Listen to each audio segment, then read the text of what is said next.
That's the whole point. That is the point of why I ask. What do you want to talk about?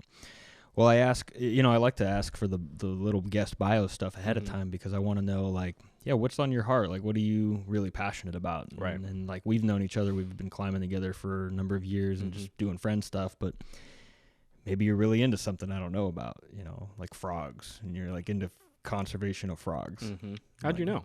Yeah, are you? Yeah. No, I'm not. Yeah, I'm guessing. I mean, why not? Guess. Yeah. So yeah, it's nice to have that bio and just like, oh, cool, man. It's things I didn't know about you. For me, that's the most important thing about all of this is like, why am I doing the podcast? Like, I want to have this outlet to like express certain views that I have, feelings about the world, and it helps me kind of put it into perspective. Right. But then you coming on and like you sharing your thing, it's like, cool, man. It's like a thing I didn't know about my friend, and I like that. I think that's a cool concept. Yeah. It's a little more observed, right? Because if you think about what we do on a daily basis, we kind of come in, we climb, maybe we go eat, and we leave. But this is more concentrated, more focused, right? And so it really becomes a conversation, not just right. Small talk and cool, good job, great climb, right? Yeah. Yeah, absolutely. It's nice. Because there's no other distraction. There's nothing else happening except you and me spending a few hours together. That's right. And I like that. It's great. It's fun. It's cool. When I first did the first few episodes, I didn't know how long it was going to be. And I remember for my second guest, it was like a big shock because I guess she had missed something. I felt bad. Sorry, Kirsten. But like, I didn't know how long we were going to go. We just started talking. And then all of a sudden, I kind of looked at something. And I didn't have the same setup I have now with I know what time it is on the clock over there and stuff like that. But I looked and I was like, we've been talking for over 3 hours. And it was gone. I mean, she probably was sitting there just dead. Was she dead? Kill me now. She was surprised. She was a trooper. Yeah, I think she felt bad because she was maybe late for something. But I think she didn't realize it either. We were just in it. That's awesome. In that zone. I think the headphones kind of do it too. I think they do. I mean, now we're definitely in the zone. Yeah. I hear you just fine. We're sucked in. We're going. Yeah, we're sucked in. Yeah. Phrasing, Lana. Right? Drink at the same time. Drink at the same time. Yeah, someone's got to talk. Well, cheers, man. Cheers. Yeah. Good to have you here. Thank you for having me. Mm-hmm. Oh, man.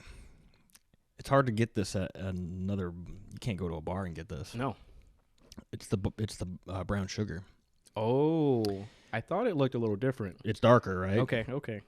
Yeah, so you've got, it looks like real murky and dark, but you get the brown sugar in there with the water, and then that becomes your simple syrup.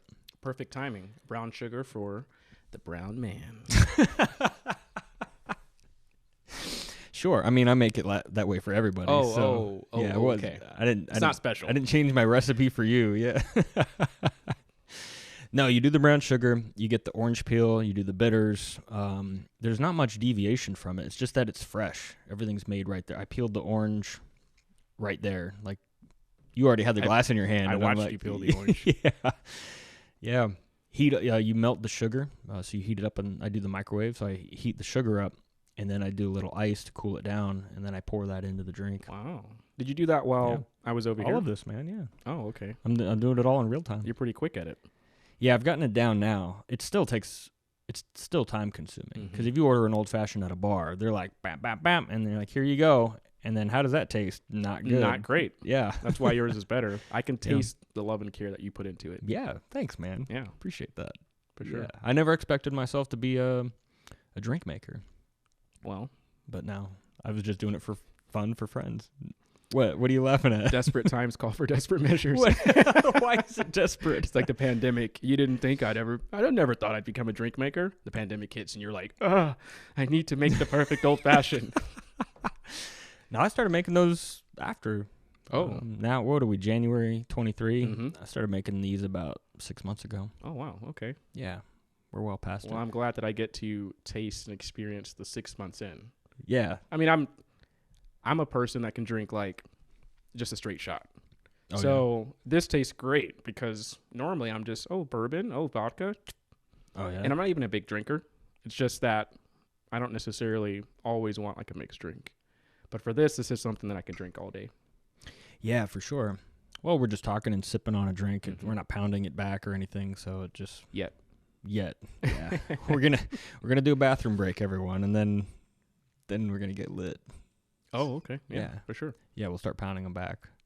I've got the cheaper bourbon back here for that. Oh, what's the cheaper bourbon? Bullet. I mean, it's still good. Bullet is cheap. Yeah, Bullet is okay. cheap. Yeah, here we go. I love that it's within arm reach. So here's Bullet. It's just your classic. Where's the front? There it is. So it's your classic whiskey. Mm-hmm. Boom. Oh, the other bottle's over there. Shit. Of course, you're Yeah. fine. Oh, that one's fancy. Yeah, that one is fancy. I think it's B&O. Do you remember the name, John? Bib and Tucker. Bib and Tucker. See if you can B&O or Bib and Tucker whiskey or Bang and Olufsen. Bib and Tucker, I think. I think that's the name. Well, who's Tucker and who's That's Bib? it. That's it. Pull that picture up because they can't see a visual of it. But who is Bib and Tucker? Yeah, that's it right there. Ooh. Now, so Angel's Envy is my usual go-to, but this is the jam right here. If you don't have Angel's Envy in stock wherever you're going, Bib and Tucker is a great replacement. It's got that earthier, darker molasses kind of vibe, which mixes real well with the brown sugar. I'll have to keep that in mind when I'm drinking my But Trulies. you don't want to be doing shots of it though. No, not at all. That's where the Bullet comes in. If you're going to be shooting whiskey, which I don't recommend, then I mean, I have. yeah. Don't judge me. No judgment, dude. I just know it makes me feel nauseated, like I feel sick. I'm like, nah, this is not a drink to be shooting back. I'm not doing shots anymore anyway. Tequila. I'll do tequila shots. I do like tequila. Yeah. I'm a little taken aback as to why people don't like it. I mean, for me, it's a pretty simple, drink. It's maybe sometimes you put a little bit of lime, some salt, boom, you're done. Yeah. But people feel like there's a lot of bite. For me, I'm not a big drinker, but for me, it's fine. It goes down smooth, I guess. That might be a problem with me. Quote unquote smooth. Yeah, you're not a drinker, but it's smooth. Yeah. For me, it is. Yeah, for sure. What kind of tequila you like? What is it, like a reposado? Oh yeah. Yeah.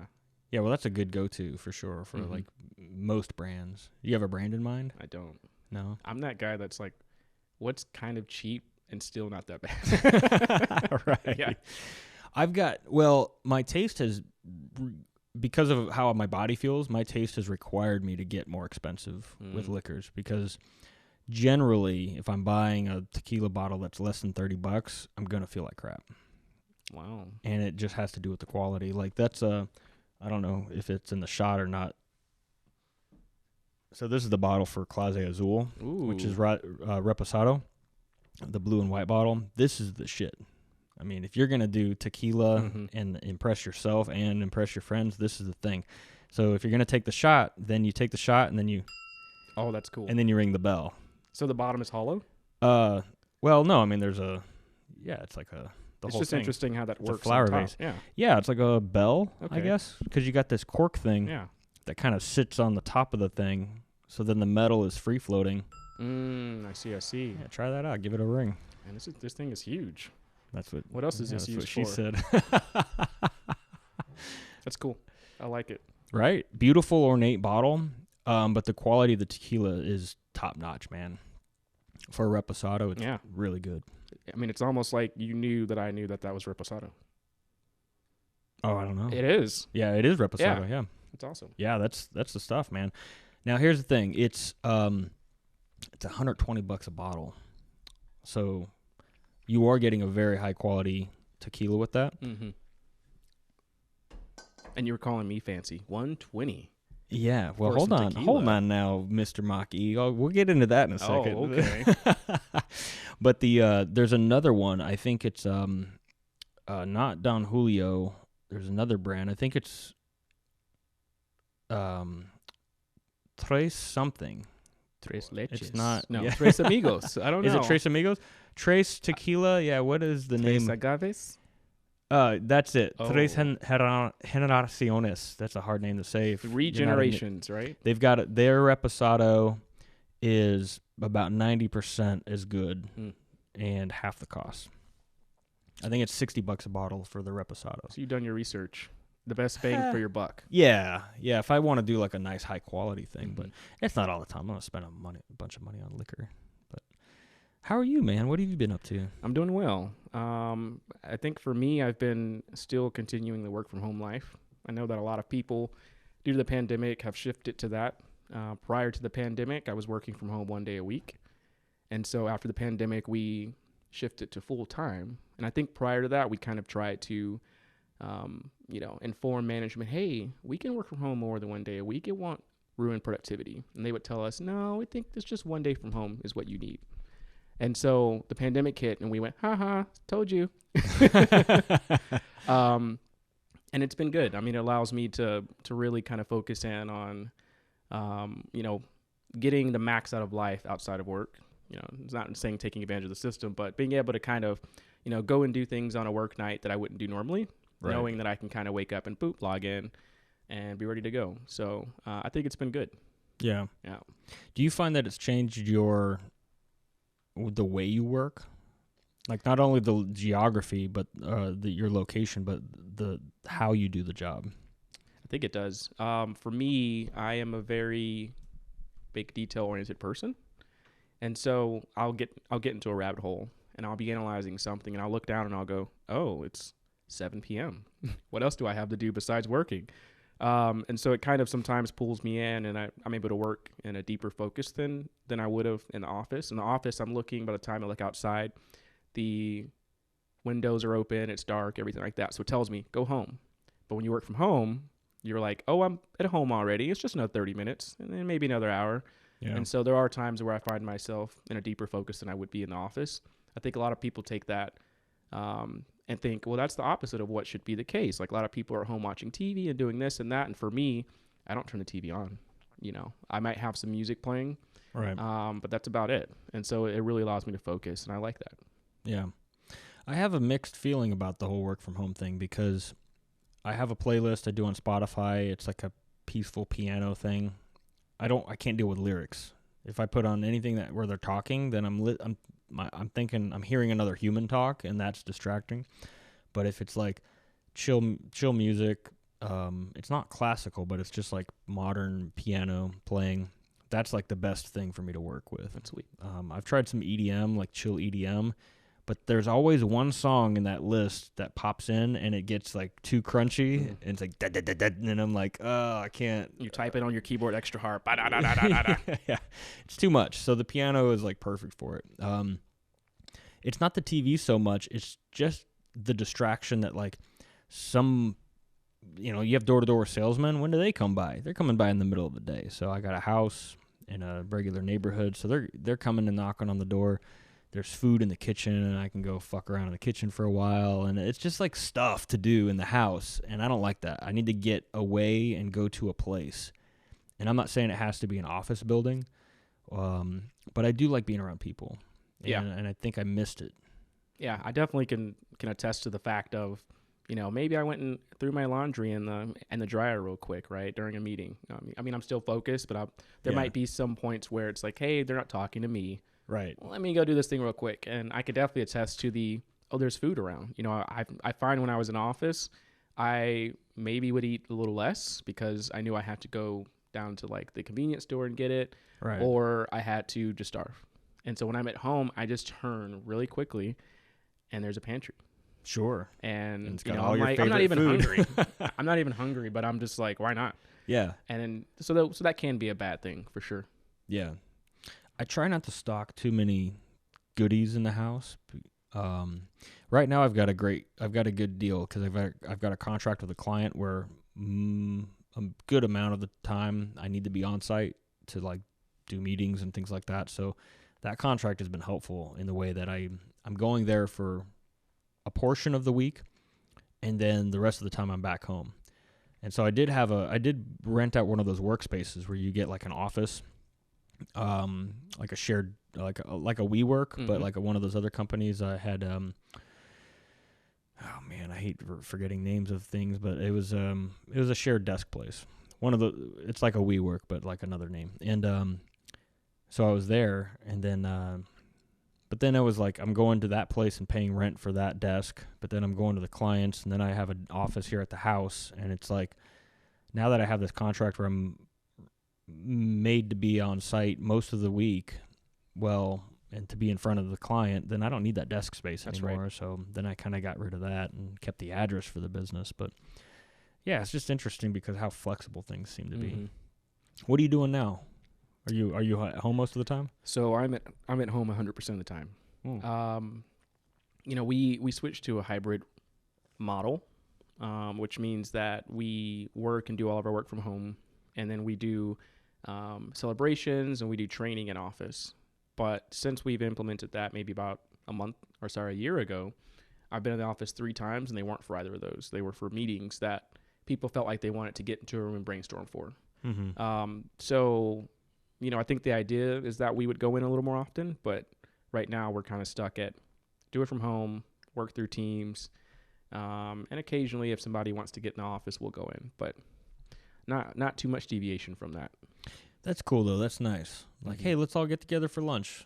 And you all live locally anyway, right? Yeah. So we have done that. Cool. We've gone to some of the Japanese places around here. We've had a nice lunch, and the company pays for it. And it's like, okay, this is cool. I can get behind this. For sure. And you get to see a lot of the people that you were at one point working with 24/7, right? You were there in the office seeing them more than they saw their own families. Yeah. And so I do still have folks that reach out to me, and they'll say, hey, what's going on, man? And we'll have a side conversation, and we'll just kind of catch up.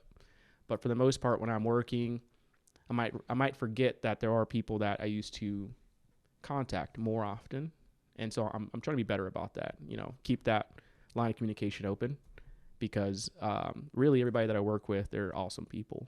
Yeah. And they really bring something relevant to the table. And I think that's kind of what keeps me there at the company, because everybody that I work with, we're all like 40 or 50% we're lefties. So we've made the joke saying, like, there's something here. We're all doing the same type of work, and a much larger percentage of the normal population, the normal, are here working. So there's something here, for us. Lefties like left-handed. Yeah. Wow. Yeah. It's interesting. So that's not normal. I think the national average is like 10% of people. Yeah. Well, I'm a lefty. About 10%. Oh, you are lefty. I'm a lefty. Why did I not know that? And I'm in, and that's why we're doing this, right? There you go. I'm in tech, and I'm a lefty. Yeah. So it says something what's about going us on as human beings. 10% of people. Do you have that up there? Yeah. It's 10%? Okay, yeah, we got it confirmed. Ooh, 9.3 to 18.1%, depending on how handedness had been measured. Well, how do you measure handedness? So that's a good question. Are you left-handed with everything you do, or are you just left-handed for writing and eating? Oh, that's a good way to ask, because I play guitar and drums right-handed. See, I do too. Because I had to. There was no left-handed drum kit around. Nobody knew how to even play left-handed. Right. They're like, you better learn this way or you're not going to learn. I had played drums for like almost 2 years, and then I ran into a dude, and they're like, yeah, we're at the house, and he's got a left-handed kit. You want? And it's like, oh, let me try it. I felt like you had to learn how to idiot. play again. Yeah, I couldn't even do it, because I'm like, I figured out the hi-hat is for the right, the snare is on the left hand, and now you swap that, it's all messed up. That's right. It's too late. I already learned how to do it right-handed. Well, I'm the same way. I mean, I was self-taught, and I started playing, and it was, really just this right-handed kit. And I had a friend who was left-handed as well, and he would swap when he sat down. When he would sit down, I'd go, wait, what are you doing? He's like, I'm playing left-handed. And I went, you could do that? Yeah. There's only one way, right? In your mind when you first learn. What percentage of drummers are left-handed? Let's ask that. Ooh, good question. I'd be curious to find. Did you play guitar? So I bought a guitar a long time ago. I'm one of those guys that had an electric guitar. Yeah. And it kind of sat there as a centerpiece, and people would be like, cool, what can you play? And I'm like, you remember the chorus from that one song? That.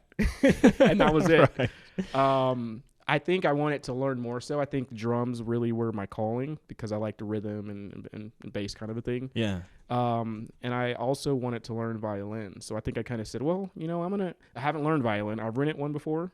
And dude, yes. I've rented a violin. How did I it wasn't go? going to buy a violin, because nobody buys a violin thinking I'm going to be great. Right. So I rented one. And I was at that point in my life where was maybe a little more frugal. Yeah. And so I decided I wanted to learn from YouTube, which is not the best teacher. A lot of people will say, hey, you need somebody in person that can show you the finger placements and make sure that your rod position is correct. And for me, I was like, oh, I ain't got money for that. You know how much this rental is? Yeah, I know, right? And so I ended up renting it for maybe 2 months, and I could play like 6 chords. Yeah. And so my friend and I, we've been talking like, hey, we're a little more well off now than we were before. We've been wanting to learn violin. Let's get a tutor, and actually go through with this thing. And so our joke has been we've listened to songs recently, and we've been like, that's going to be us.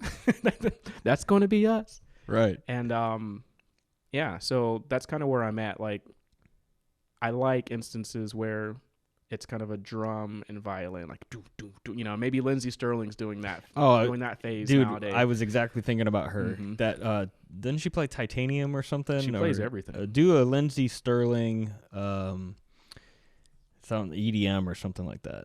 Yeah, I think that kind of brought violin a little more into mainstream Pull too. this video up. Look at her. And She's she a sells badass, out. dude. You know dude, that, right? She's a badass. Yeah. Full screen this thing. Oh, yeah. For those of you that haven't seen this is crystallized. I've seen, or I've heard the audio. I haven't seen the video. Look at this. And she's so fluid with it, yeah. too. But you have to be, right? Nobody sits there rigidly and plays. It's like she's this ancient warrior in the north. The ice gods she's invoking the spell that will bring the ice gods forth. To me, she's almost like a forest fairy, like putting her charm on you. Like the way her legs move, she's like reaching out and like what is that ice monster in the mountains? The Yeti? The Yeti, yeah, she's like calling forth the Yeti to defend her village from the Viking horde that will rape and pillage her family. Please, Yeti, come and save my people. Yeah, it's like she's a siren on the violin. She's cool, man. Well, she took violin, which was like you can lower that. That's she took yeah, we can turn it off, I guess.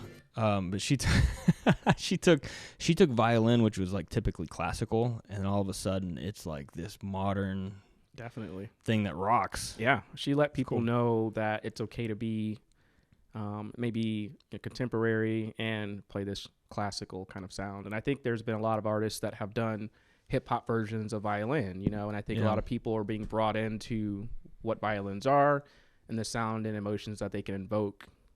Just because of what they are, Yeah. But with the modern twist. Yeah, it's cool. So I have my own story of renting a violin. Same deal. I rented it for a month, and I'm like, I'm a drummer, I'm a guitarist, a guitar player, I'm a bassist, and a piano player. So I know how to play all the instruments of the band, and I know the music theory. I know how to. At that time, I could sight read. And I'm like, I'll get a violin. I'll figure it out. The strings are upside down. They are completely different than anything you've ever done. You're right. They're literally upside down from a guitar. So I was like, trying to compute the upside down. I tried, man. It's tough. It's a completely different instrument. For sure. For someone, I felt like I was accomplished. Like I was in bands and I was traveling as a musician. I had a lot of like experience under my belt. And a violin's a very different instrument. It is. And I respect that. I think anything that requires a little more technique and practice, is worth the effort. Not everything you can just hop into and, I can play 3 songs. Yeah. Violin, if you can't play it, people will let you know. They'll be like, oh, great, stop, okay. We heard you. Yeah. That's cool. What else? I didn't know you played instruments. What else do you play? Really just, growing up, basically like some of my best friends, they were Hawaiian Samoan. And so they had a ukulele. And so they would be like, hey, you want to come get on this thing? And I learned quite a bit as far as the ukulele, but that's different. That's 4 strings, and it's a smaller instrument, less frets. Mm-hmm. But this sounds pretty funny. I actually auditioned for a role before for a theatrical production with the ukulele. Yeah. And the director's like, call the ukulele boy back over here. Remember Is that my what he name? said? Couldn't remember my name. The ukulele Call- boy. Call him back over here. Come. I like what you did there. Play a little more. Yeah. And so it kind of got me in the door in certain instances, but it's nothing to write home about. Did you get the role? I did. Well, Yeah. let me give you the background of this show. Okay. This was a show, mind you, I went to the University of Texas at Dallas. Mm-hmm. Some of my best friends were like, hey, let's go audition for the show. Like, you know, and I had a very basic knowledge of theater from middle school. You know, you do the credit and you move on. And so I was like, well, I don't know that I'd be good for college level theater. You know, like, hey, don't worry about it. So I went with them. I go audition. I tried to make myself unique, bringing in the ukulele. Sure. And I come to find out that it is a version of the classic Medea. Like, it's like a Greek tragedy, I believe. Medea. Yeah. If you look it up, I think it's Medea. No, not the same. Yeah, Medea. I was thinking about Tyler Not Perry. I was not like, Tyler Perry. what? No. Medea goes to Rome. Yeah, exactly. But Yeah. what made this even funnier is the director was Venus Opal Reese. She set it in the antebellum South. Oh. So when it comes to roles, you can only imagine what role I would play. And so with the ukulele, With the though, ukulele. it doesn't even fit the time period. well, that's what made me laugh, right? She didn't really care about that part of it, you know. Right. I mean, she already was taking something that was this Iliad, I believe. Well, it wasn't the Iliad, but it was this well-known story, and she set it in this completely different time frame. Yeah. And so I don't think she was like, oh, people are gonna be like, they didn't have ukulele. She's probably like, nobody knows, you know. Well, yeah, you're already taking the Iliad and moving Mhm. it to a different time period, so you're already Yeah. playing around with the stuff. Yeah. You're doing more of your own specific interpretation. That's I guess. right. And I remember the funny thing about this play, everybody in the cast, phenomenal actors. I mean, these are people that I've spent multiple weeks, months, you know, working and like rehearsing with, and they all brought something different to the table every time. And we would work so hard for these shows to be amazing. But for those of you that don't know, the University of Texas at Dallas is not really known for traditional theater. At least when I was there, you know, this was back in the mid 2000s. And so, you know, we weren't known for putting on classical musicals or, you know, classic plays. These were things that were new works of art. And so a lot of what we did was seen as controversial. And so we would go into this thing, you know, we'd kind of build it up. And by the time intermission happened, we'd come back out and half the audience was gone.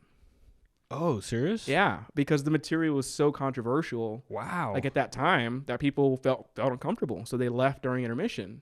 And so we spent all this time in these things. You know, we believed in it, not maybe to the same extent that the director did, Yeah. but we believed in it as, okay, this is a different retelling. We have our chance to kind of put our own spin on it. And it was just, yeah. I mean, every night we would make jokes. Hey, how many people you think we're going to be left after? And it was because we had things like, you know, like a beating scene. There was a rape scene. And these were things that the director, I'm sure she knew what she was doing, but during rehearsal, she'd go, hey, generally, you know, these kind of things would happen. And so she'd go, you're going to rape her. And it would just be like, okay. And the cast would kind of look around at each other and question it. Mm-hmm. And then it would be like, well, how do you even rehearse this? Yeah. Nobody's like, oh, I'm experienced. Yeah, let me do this. Right? Yeah, I've raped before. Right. I know how to make And that. so Yeah, it was that's a so weird serious. thing. Yeah, it was very serious. Going from like, okay, cool, this is a different. And we understood the nature of it. These things did happen. Yeah. Didn't make it right to reenact it. And I think that was kind of a big thing, especially mid 2000s, you know, like a lot of YouTube and like the internet was still pretty early. And so people weren't used to hearing or seeing about these things. Man, how did you guys pull that off? How do you pull off a scene of a rape scene? So there was a guy, he played multiple roles. Anytime you're in a show and you play multiple roles, you're usually known as an ensemble. Okay. And so that means, okay, you may not have just one character that you stick to. You may play 3 roles. You may play the baker. You may play, the music shop owner, and then you may be part of the crowd. Yeah. And so the guy that did the job. He was really good at what he did. He basically went into it like, hey, I want you to know that if at any point in time you feel uncomfortable, let me know, and we'll kind of stop. And so really where it started off was the director said, okay, generally what would happen is you'd be in the fields working. And mind you, the people that were the victim of this scene itself were not actors. So we had dancers that were on set, and they were there to kind of provide more of a poetic view of the play itself and certain emotions. So the girl that the director put him with was not really an actor. So, he was like, I know this is uncomfortable for you. Let me know. And so she did a really good job. It was one of those things where he threw her down and, like it went down and everything, but it was just such a drastic deviation, I guess, from what we thought the play was. Yeah. And so we knew, going into the show itself, hey, this is going to happen. We didn't take it, personal, but we did our best. And to me, that was kind of opening me up in the theater space there. It was, okay, all right, these are the kind of things that we've put on. This is college level. This isn't like Broadway or anything like that, but these are pretty heavy topics and heavy scenes that we're doing. Yeah. And so I think that kind of changed my mindset on, okay, well, theater can be very different. It's not just all musicals. It's not all, fun and games and things like that. So, yeah, I've definitely had some unique roles in the theater, I should say. Man, it's got to be really intense to try to enact something that, historically we understand that happened. I can understand why people left. I mean, that's it's something that is pretty intense that you wouldn't even see in Broadway. That's right. Because that's almost unacceptable for that platform. But I get it for like universities putting on a show. They have the opportunity to do something a lot more intense than you would normally see in like the international stage. So it's not that they're getting away with something, but they're maybe wanting to paint a picture to the guests, to the audience, something that's a little more outrageous in a way that helps them understand, like, this is more like what it was. Yep. But we're also experimenting here. We're taking a known story and a known setting, and we're transferring it to something where, into a place where you wouldn't expect it. Yeah. How did it go? I mean, how did it work out? I mean, we went through all of our weeks. We did from start to finish. We didn't cancel any shows. And I think anybody as a performer would want to read the reviews. Okay, let's see what people thought. And so we'd be behind stage, maybe near the ending of the show, and we'd kind of read, oh, okay, the local newspaper came through, and this is what they thought. Yeah. And so we take that into mind and like, okay, people are really trying to grasp and understand what's happening here. Not necessarily, what the act is itself, but why it would have been included. Yeah. And I think we learned a lot from that. I think that definitely made me grow up a little faster than what I would have anticipated. Me coming in, cool, I'm going to college, woohoo, and this was my freshman year. And so, coming into the theater from something like in middle school where you're doing, Alice in Wonderland. Yeah. And then coming in and doing this, and you're like, I was not prepared for this. But it really kind of matured me a little quicker. And, it made me think about these things in a little more depth than I would have normally thought. Yeah, well, I think it's part of like you as an individual, you're new to college and you're being exposed to a lot of things you never were exposed to before. Like you can do an Alice in Wonderland that will blow your fucking mind. That's because right. It'll be super mega drug induced, like the Queen off with her head, like that can be super intense if you want it to be. All that stuff could be, every character in there could be like way over the top. Yeah. And you can like, it could almost become a horror story if you want it to be, because that you could paint that as a bad trip versus like a exciting fantasy trip. Mm-hmm. Because I mean, in my mind, Alice in Wonderland is absolutely someone on drugs. Like I agree. I don't know how you could have like right. She's definitely on something. There's something going on there. Like Alice is a very nice name. Like hello, and they paint her as this really innocent girl. Yeah, but she was tripping. She was tripping hard, man. For sure. She found some mushrooms in the woods. She did. And she went for a journey. Yeah. She's like, look at this little rabbit. I'm going to follow it. Yeah. That wasn't a rabbit, Alice. That wasn't a rabbit. Yeah. I remember thinking that as a kid, too, because I didn't really know about drugs or anything. But I remember, like, my sister's 7, 8 years younger than me. So, like, 7.5 years younger than me. So, when I'm older, she's watching all the little kid stuff that I watched. Yep. And, you know, some of the new stuff, like, too. But I remember her watching Alice in Wonderland. And I'm a little older. I think I'm a teenager. And she watches Alice in Wonderland. And Alice falls in that hole chasing after the rabbit. And I was like, oh, my God, this is, like, really intense. You know? And she's probably laughing at it like, oh, silly girl. Silly girl fell in the hole chasing the rabbit. Yeah. And I was like, oh, my God, she's, like, going into a nightmare. Right? Like, this is about to – it's, like, a really serious situation. Yeah, it is. Yeah. And then as I get older, I'm like, that's her going into the hole of, like, whatever drug she's on, you know? Oh, really? Yeah. Well, you have a thing called the K-hole if you're on ketamine. Mushrooms, like, you can feel it, like, pew, like you're just getting... That's interesting. I didn't know about that. Going into the... Have you been on anything? Any psychedelics? I've tried Molly. Okay. That was the only thing that I've tried. And that was in the care of a professional, actually. You know, somebody that I knew, that I trusted. You know, they had experience with it and, you know, with treating people that may experience the side effects and kind of, you know, like freak out. Yeah. And so I was like, okay, this is the most controlled space, right? Sure. To do something like that. And I was fine. I had a friend who did it as well and didn't end up being fine. And so I think throughout that experience, it sobered me up so quick, you know, because as my friend, I'm like, hey, let me help you out. And so I really turned into kind of a parent mode. You know, and it was okay. I think that, you know, I said, okay, this was one of those things I wouldn't have expected to ever do in my life. But at the same time, I didn't want to have the stigma of saying, oh, that person that did this. And then somebody goes, have you tried it? And you're like, no. It's like, okay, well, you can't really knock it till you try it, right? Not for everything. I mean, you don't need to necessarily, you know, try everything under the sun to say whether you like it or not or whether it would fit you. But for something like that, I said, okay, cool. You know, what are the side effects? Okay, how does it work? You know, let me try it out. And my friend was actually so calculated that he actually measured it all out. And so he kind of said, okay, you know, this person's kind of bigger and this person's like smaller. And so it really was calculated. You know, it wasn't just here, take this. Right. And that kind of let you know leading up to it that you were in good hands. Sure. Yeah, that's good. Yeah. That's usually how I like to do it, like with anything. Just make sure, like, I understand what am I getting myself into. Because if you get a bottle of Tylenol, that's all figured out. You know, it tells you this age, this whatever, like, you know, here's how many pills you take or something. But with some of these things, they're more concentrated, right? So you want to make sure, like, it's even more of a tighter window of how much you take and when you take it, and did you eat something earlier today, or are you drinking water?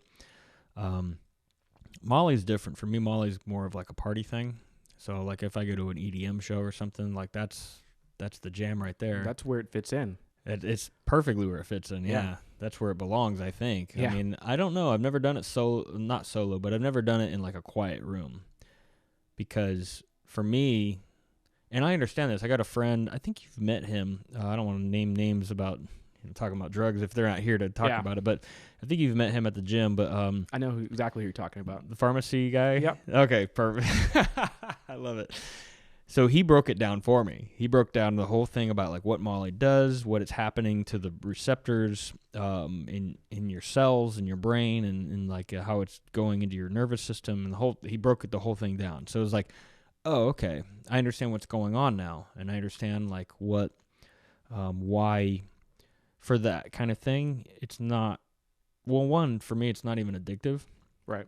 It's something I don't feel like any of that stuff. I mean, I think the media has blown it way out of proportion. They're talking about people being addicted and all that stuff. Certainly there are things that are addictive. But I think psychedelics in general, like, there's not really an addictive thing there because you don't want to do it very often. No, not at all. I don't want to, because I've had such a profound experience. I can't tolerate another one. Yeah.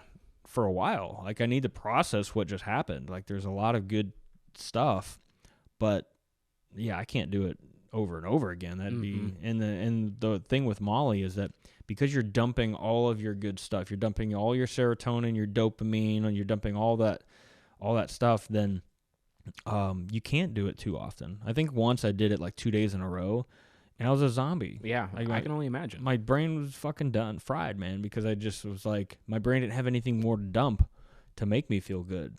So it just had dumped everything. So for the next few days after that, I just kind of felt like this flat, trudging soul, like barely existing, because I didn't have any of those chemicals, which gave me an interesting viewpoint into, like, I don't want to digress on this, but it gave me an interesting viewpoint into, like, what is my existence? What is my soul? What is all my stuff if not just chemical reactions? Because when I was void, my body had been drained of all that stuff. Wow. I was void of that. I felt like it's just nothing, like an empty shell. Yeah.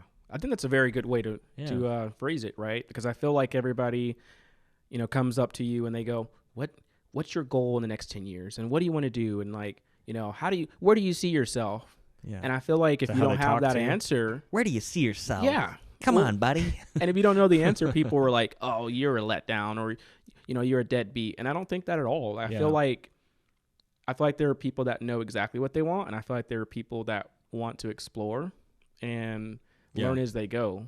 And I feel like I'm one of those people. I don't like to be too structured, which is interesting because I grew up as an army brat, but we'll talk about that later. But I feel like, you learn more and you take in more by kind of deviating from the standard path. Mm-hmm. I feel like if everybody tells you, hey, the American dream is to buy a home, then in your mind you're saying, well, that's what my dream is too. But is it? Right. And so, I think you learn more about yourself and more about what you want to spend your time and your energy in if you follow your own path, and it may not be a straight path. It's not always up, it could be sideways. The trajectory is different for everyone. So, there's a lot of things that you can learn about yourself by taking that time and listening, Mm-hmm. I like that viewpoint because it follows what you need for yourself. Mm-hmm. The trajectory that society wants you to be on it's not a catch-all. Right. It doesn't fit for everybody. And I think if we can send any kind of message, because of what I'm hearing from you, if we can send any kind of message to anyone listening, it's like, be willing, be open to chasing after something that is uncomfortable. Yep. And doesn't follow the normal model. And have I experienced failure because of that? Absolutely. By chasing after a thing like leaving the corporate world, a very cush job, Right? Like a legit fucking bonuses, commissions, benefits out the ass.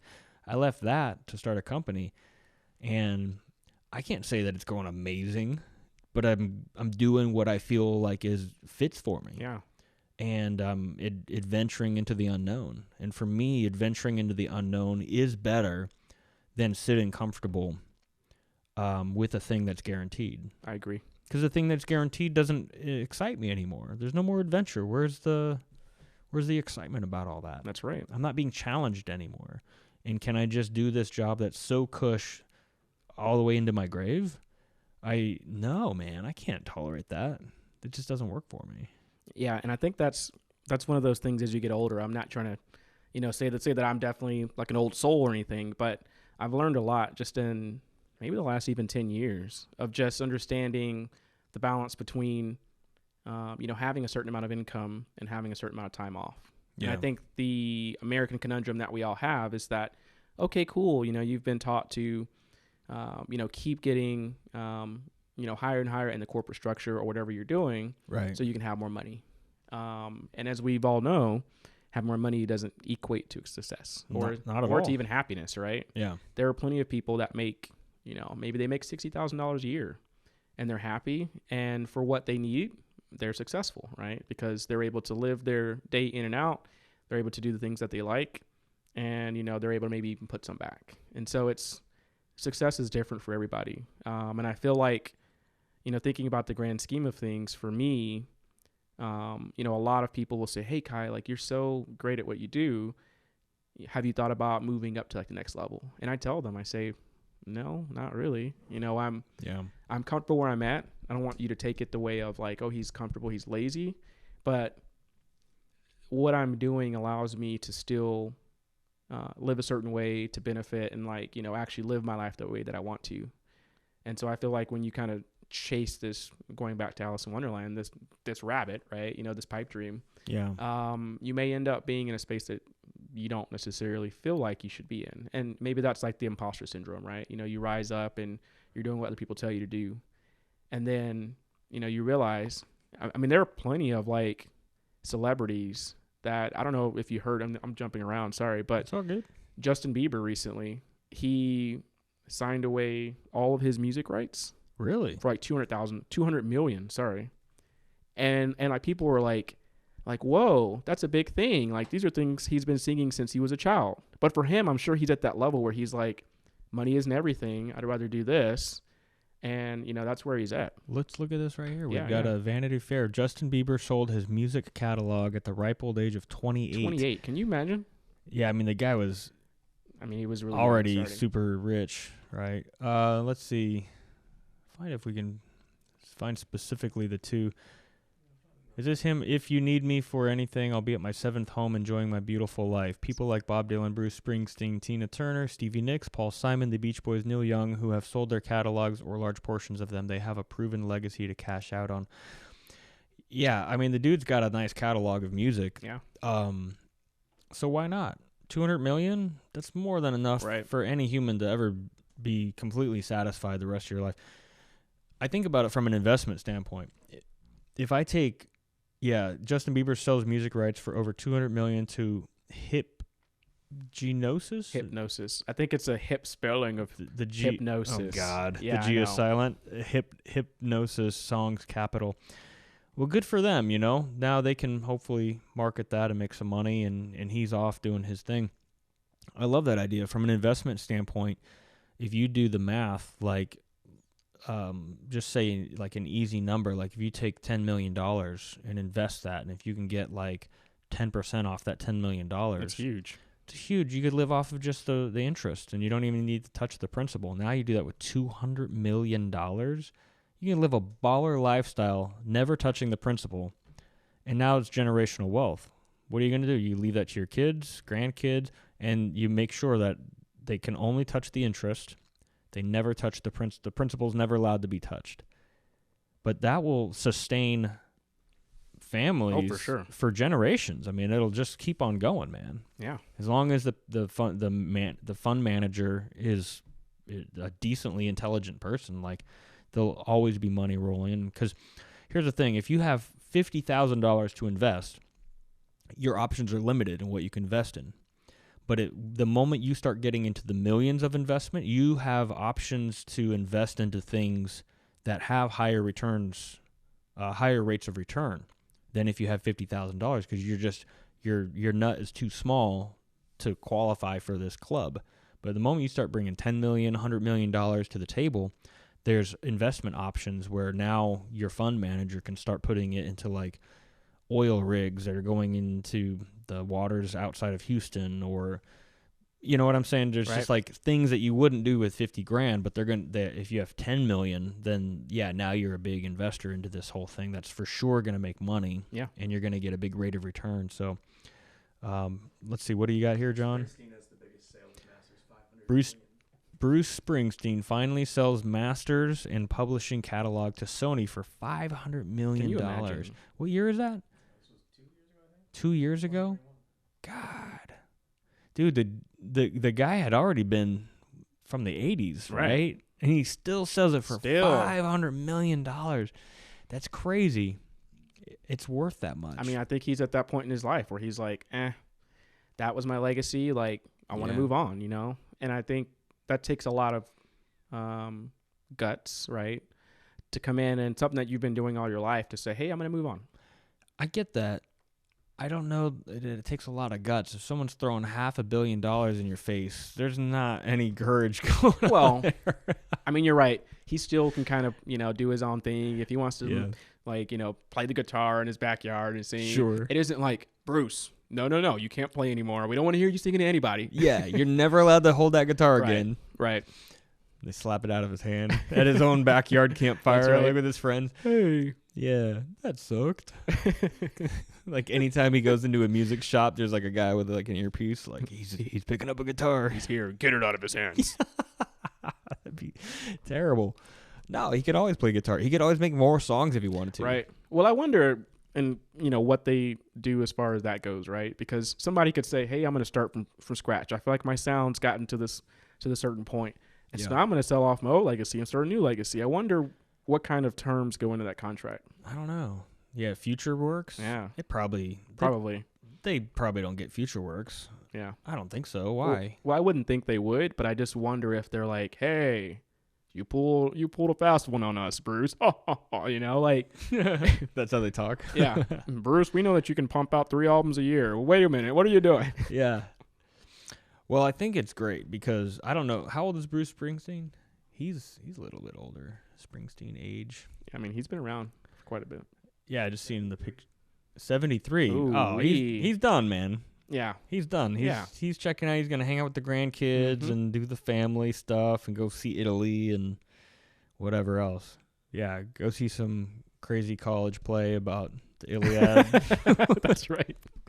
Dancers getting raped. Where am I? Yeah, what is this? He's like, am I on Molly? Yeah. We just tied back everything. We did, didn't we? One sentence. Yeah. 2 sentences, yeah. What do you, I know in tech you're doing database management or SQL stuff. Is that what you're Yeah, so I'm doing specifically SQL. doing? We create reporting for the business. So what that means is somebody thinks they know what they want and they don't, but we help them talk through that process. Yeah. So there's data that we store.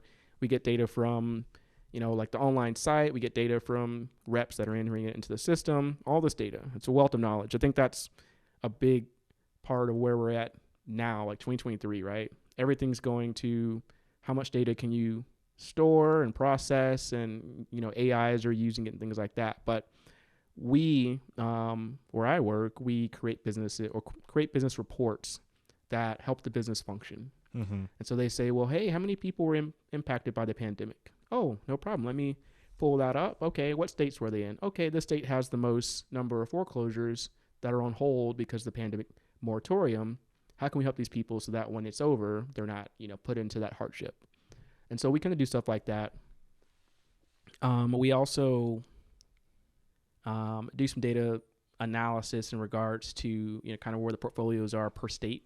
Mm-hmm. I receive a lot of requests, from the states that are like, hey, as a servicer, you guys need to prove that you are functioning in a certain manner, and we're going to audit you and things like that. So it's all this really rigid structure that, we have to comply to certain guidelines and rules and things like that. And so I feel like during the day, this is me in super analytical, super detailed mode. And so therefore, when I'm outside of work, I'm like, how can I get away from that? Right. So, I think it's cool to be able to switch. I think some people think that your passions have to align with what you do for work. I don't necessarily agree with it. There are plenty of people that work somewhere to have the fantasy and the adventure that they have elsewhere. Yeah, I don't agree with that statement either. Like, what you do for a living doesn't have to line up with your, with whatever else you're doing in your life. And you're not the first tech person I've run across where it's like you do tech and you enjoy the analytical, heavy brain thinking stuff during the day, and then now it's like, you and I go rock climbing. That's right. I like to go shoot guns. I like to go scuba diving. I know you do your adventuring and stuff too, and so it's like, and I think there's a number of tech people I've met that's the thing. It's like tech helps me utilize. I feel like I'm speaking for myself. Like, I'm not genius level smart guy, but I'm generally intelligent. And so I can use my brain in tech to meet with clients, do consulting, do implementations and different engagements and things like that. And so my brain is utilized and taxed and it's done. But now when I get out, I want to go into the fantasy world and fly with a unicorn and, whatever. Yeah. I want to do some other stuff. So that means I want to get outside. I want to go hiking, camping, climbing, shooting, scuba diving, Mhm. skydiving, like anything that's like zombie apocalypse prepping, you Yeah. know, like all that. Yeah. And for me, that's like the nice balance between the two. I think so too. You know, and I think that that's a very important balance to have because it makes you appreciate the adventure more, right? Like there are people that travel all the time for work and they're just like, I'm flying today and, you know, I'm going to be here. I'm going to be in Dubai for, you know, a week. I'm going to go to Russia and do this and I'm going to go here. And they're taken out of it, right? Because they do it all the time. You're right. And so for us, we're in this structure where we're like, okay, I'm here. Like, this is where I'm at. You know, how can I get away from it? You know, and I think we've done a pretty good job of that in the past. I mean, we've, you know, climbed together and we actually got a chance to climb outdoors with each other. Yeah, man. Yeah, it was a pretty good time. I guess this would be the segue into our We can. phenomenal Iceland trip. We can talk about it if you want. Yeah. Yeah. Yeah, is Iceland the only place we've climbed outside together? Didn't we do it in Austin? We've been to Reimers, yeah. Yeah, we climbed there. Yeah. I'm I mean, the walls might be the same height, but it's a big difference in like scenery, of course. Yeah, for Yeah. sure. Well, for me, like climbing, because it started out, I had a friend that had what are those coupons? The Groupon. Oh, okay, yeah. He had a Groupon. He's like, hey, I got a coupon I have a Groupon for this climbing gym. You want to go check it out? And you remember the silos? Yeah, I do. Yeah, so it was a Groupon for that because they were running Groupon stuff all the time for a while, and so we go to the silos in Carrollton, and I fell in love with that, and so and then I started because they're mainly focused on trying to train people to get into trad and doing a lot of outdoor climbing, so it was almost immediately after climbing in the gym for a while that they were like, oh, we have a trip going to the Wichitas, like let's, you know, you want to join? And so then I was hooked. I mean, I fell in love with it after that. Yeah. How did you start climbing? So back in this fabled college phase, Yeah. I went to Summit, or actually it was Exposure back then. Yeah. And I had a friend that was like, hey, come check it out with me. You know, and I've always been down to try new things. And so, you know, I went and I was climbing around. I said, man, I want to do that wall where you're hanging upside down. And I would get on it and kind of go, okay, I'm not there yet. And so I said, okay, well, in order to get there, I'm going to buy this gear package. It comes with shoes, a chalk bag, a harness. So I bought it and I'm like, okay, I'm going to do it. Yeah. Well, fast forward, as a broke college student, you know, that thing sits around. I wasn't a member at the time. And so like, I think a day pass was probably still around $20. Yeah. And so I was like, okay, well, I'm not going to go as often as I thought, but I had this gear package. And fast forward maybe 6 years, I had a friend who I went to school with, and he worked with another girl that he was working with at that point in time. And he's like, hey, we're starting a group. You know, we've got 3 people. Do you want to join us? You know, we'll go climb 3 or 4 times a week. And I was like, yeah, I've got this gear package from 6 years ago. I mean, you know, thinking that I'm going to get into climbing. And so we start going, and this thing just takes off, you know, like the mental challenge of it, the physical challenge of it, everything was what I wanted, you know, especially coming from a job where I was sitting in the office back then all day, every day. Yeah. And so it really kind of challenged me, and I felt like it brought us together because you have to start trusting each other a little more, right? You know, you're not, once again, surface level. You're really thinking, okay, I'm going to go up on this wall. You're not going to drop me, right? And they're like, I don't think so. And so, you know, you kind of start getting closer and closer. And then you realize, wait, there's an outdoor component to this, right? Because everybody kind of says, you know, hey, climbing, you go to this indoor gym, but you don't have to be this amazing professional rock climber to go outdoors. Like there are plenty of grades that you can do if you just go and seek it out. And so I think once we did that, we came back in and we said, I want to learn lead climbing because there's half the gym that I can't touch. Right. And so once we learned that, everything took off even more. And, you know, fast forward, I think this was in 2014. Mm-hmm. So fast forward, what was that, like 9 years later? And I'm still trying to find new places to go to and like new experiences. Yeah. Yeah, for me, the adventure has changed. It was at first just like, I want to try all the things. So everything in the gym, I want to lead climb, I want to boulder, I want to do all the stuff, right? And then you kind of get this attitude where it's like, I never want to top rope anymore because I'm a lead climber now. So it's like, I'm not touching top roping. And I've been there. But there's an application for top roping, right? You're like, if I'm working a really hard-ass route, you got to work through the moves, and it helps the top rope. So you can't, if you're going to be a developing climber, you have to incorporate all of the stuff into your training regimen, right? That's right. Can't be egotistical about it. And but then the outdoor stuff, it was like, the moment I touched real rock, I was like, this is it. I'm okay. I can die like doing this. I don't need to find. You can die. Yeah. Right. But I don't need to find another sport. I Right. don't need to have anything else, And so there are definitely other fun activities, but it's like my real heart is just like on a rock somewhere, like especially sandstone. Yeah. It's like, ooh, sandstone is a whole nother level. Like if you ever thought rock climbing was this solid like piece and it's just about hanging on, sandstone will change your mind because you think, oh, this is rock. It's great.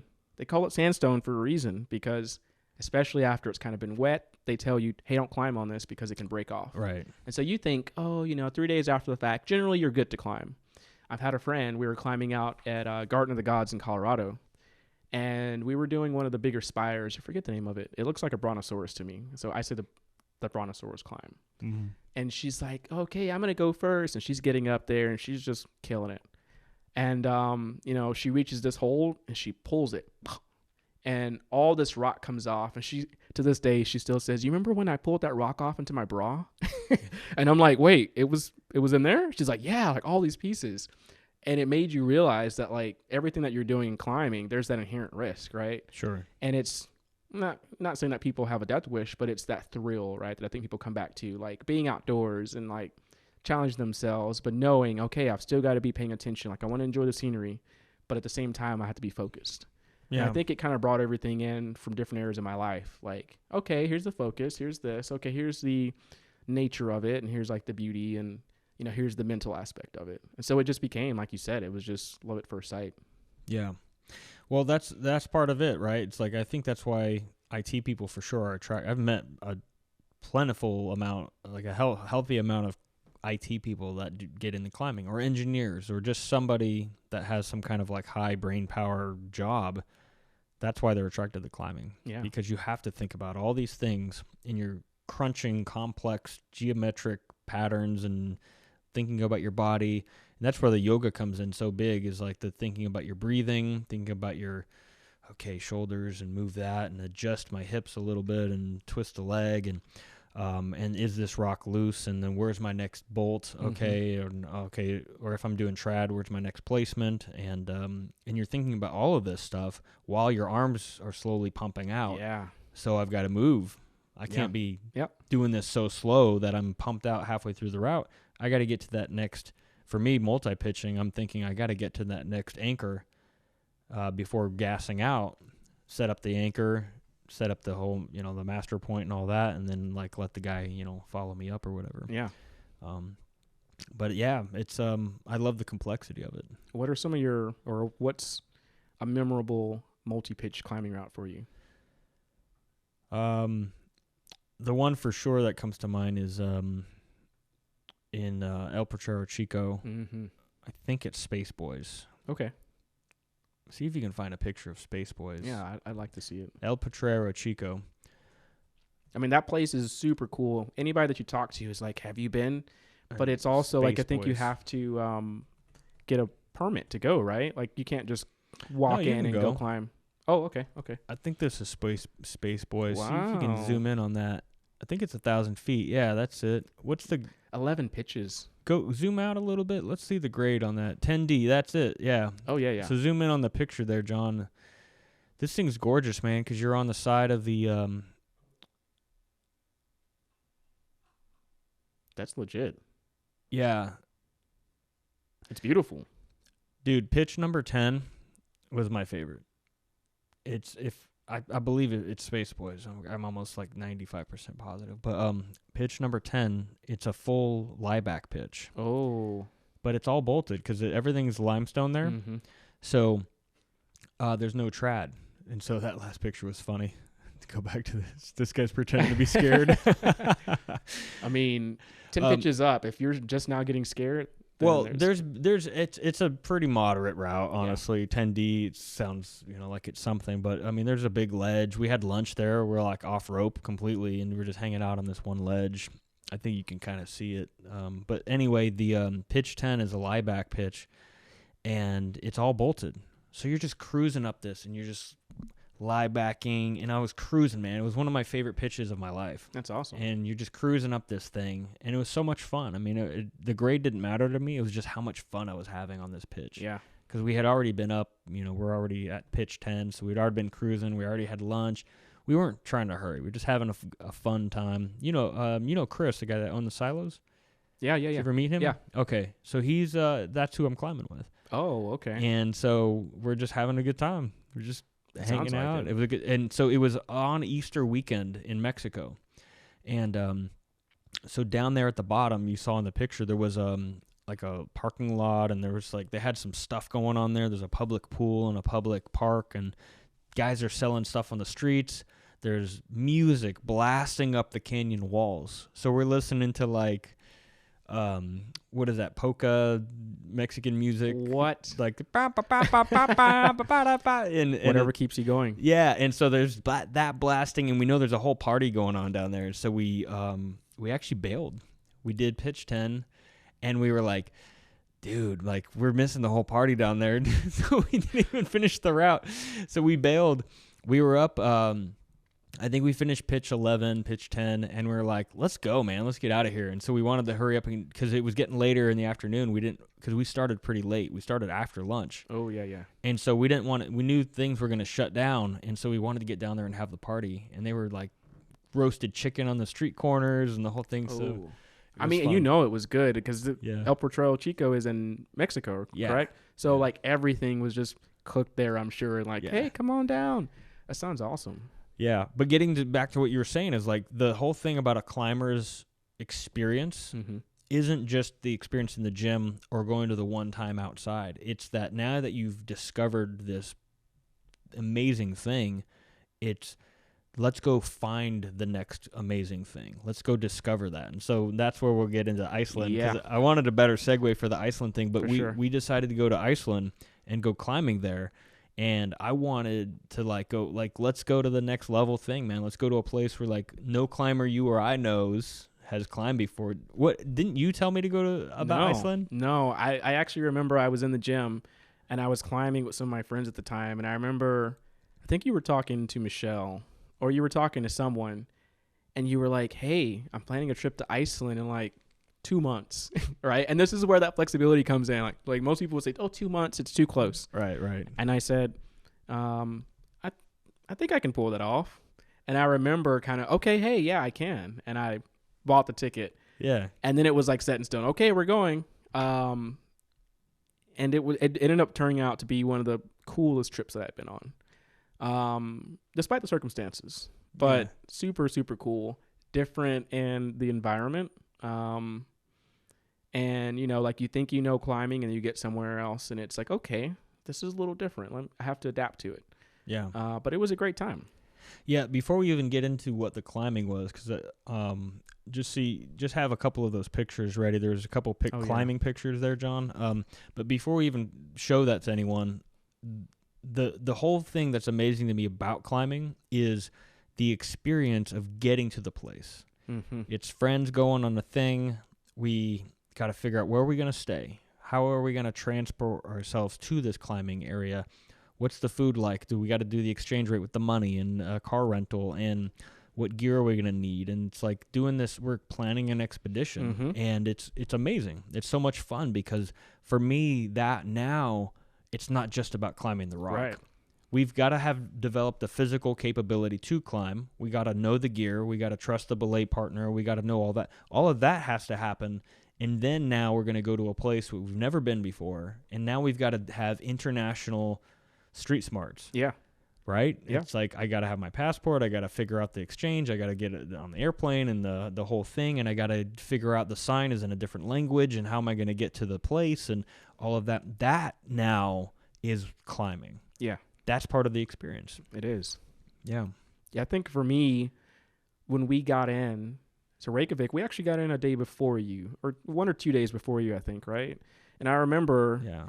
I think we stayed in the Hilton in Reykjavik, and I remember being like, "Oh, my brother booked this room with some points that he had," and I was like, "Okay, cool, thank you so much." So we explored around a little, and we were waiting on you. I think you had gone scuba diving.